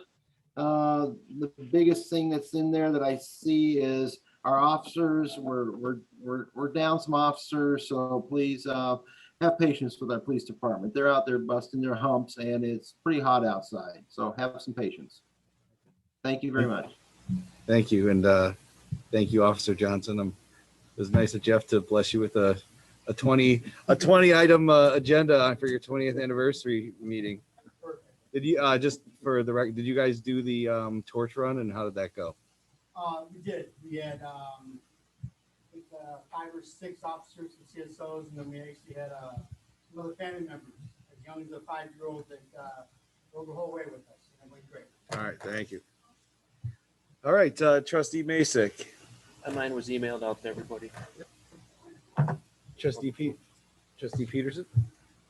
You received an email today from Jim Kine saying that Joy was going to retire. It was sad, but I'm happy for her. And staff is working on replacing her. That's it. Trustee Bluthart. I was hoping to have a more detailed report on the recent redistricting that the state approved. I'll probably provide at a future meeting, but they have pushed us out into the west a little bit more. So we're down to, well, we will be down to 1 state rep and 1 state senator again. But I'll provide more information later. And I know Lake County is currently working on their plan, so we'll see if that impacts us as well. Trustee Berman. I don't have anything specific to report from parks or the other departments. But I did want to try to get a general consensus from the board in regards to the 4th of July parade. I know that every year they tend to do like a convertible, trustees ride together. Wanted to see if maybe you guys would be open to possibly doing a combined, maybe smaller float for trustees and mayor. Show. I think a unified float would be a great idea. I like that idea. No creativity, I hope make it, but. Hey, the square that the tree. It'll probably be pink, but we can get it done. Red wine. Red wine. All right, Trustee Dominiak. No, I think that's a great idea. So thank you. Really not a whole lot to report. We had a planning and zoning meeting last week. The petitioner did not come to the meeting, so we had to table that discussion. And but we did have a discussion with planning and zoning members regarding just kind of their input to the board. One of the things that they talked about was trying to get a better sense of how we could improve code enforcement. Because they said, you know, we pass a lot of these rules and ordinances and resolutions and plans, and then they're not followed through on as defined, and what's the enforcement for that. And that came from really all members of the planning commission. They also requested that there be updates on reasons why we might have reversed their recommendation. I think Michael, Director Garrigan had volunteered that he would bring that information back. But it was a good discussion, and they're very committed to the village as well.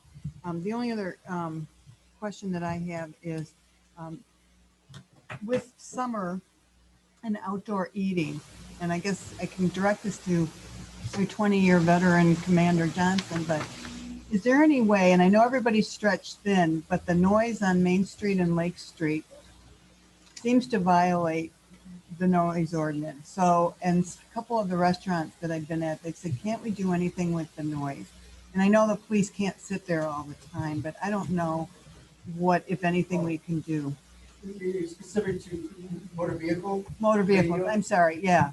Motorcycles, pickup trucks, muscle And cars. something that we can get into discussion about. There are IVC codes, the Illinois Vehicle Code, with the file statutes.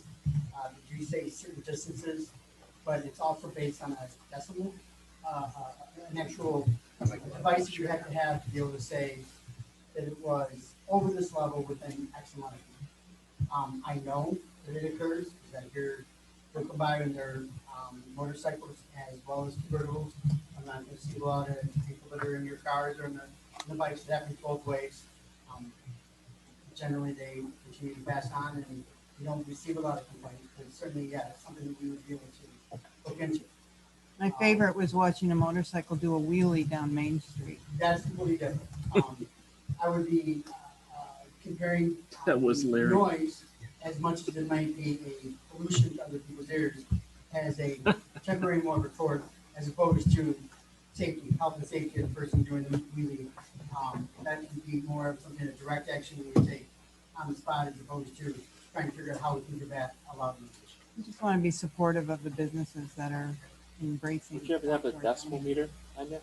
You would have to have a device that's approved by the state police. They get qualified to do it under the law, what it says. And I believe it's a certain level of octave, I think 70, and then I think your distance is within X amount of feet, I think it was 75.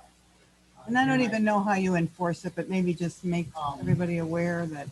Be very difficult about that. Yeah. But we can certainly, how about we discuss more specific as to where the businesses are, and then we could have more of a concentrated effort towards it. It's easier with modified exhausts. Go after that. Well, again, that would be another Yeah. issue, but that is sometimes it's an easier avenue to explore because we're going to mufflers. They're generally not with mufflers, and that's a clear violation. That's an easier approach. And then lastly, if we could have an update at the next meeting on the ordinance, the status of the ordinance for weight limits on Lake Street. That was a request from the businesses that we have semis that are going down Lake Street off of Main. And not just the restaurants, but the businesses all along Lake Street have brought that up as a concern. So if we could do that at the next meeting, that'd be terrific. That's all I have, Your Honor. All right, well, thank you. And thank you for everybody for your reports. At this time, I'd ask for a motion and a second to go into executive session regarding property acquisition pending and probable litigation with no action to be taken until afterwards. We're doing legislative too, right? For past. We're getting an update on the past litigation. Yeah, litigation. Okay, so Yeah. we're clear on that. So Yeah, probable and pending litigation. pending litigation. Okay. Just so we're clear. All right, so any discussion? A motion and a second? I move to go into executive All right. session for property acquisition and potential impending litigation. All right. Second. Yep, we have a motion by trustee Dominiac, second by trustee Peterson. Any discussion? Roll call, please. Pierce, Muted. Sorry, I said aye. Mason, Yes. Peterson, Yes. Luther, Yes. Berman, Yes. Dominiac. Yes. 6 voting yes, 0 voting no. Motion carries. Thank you.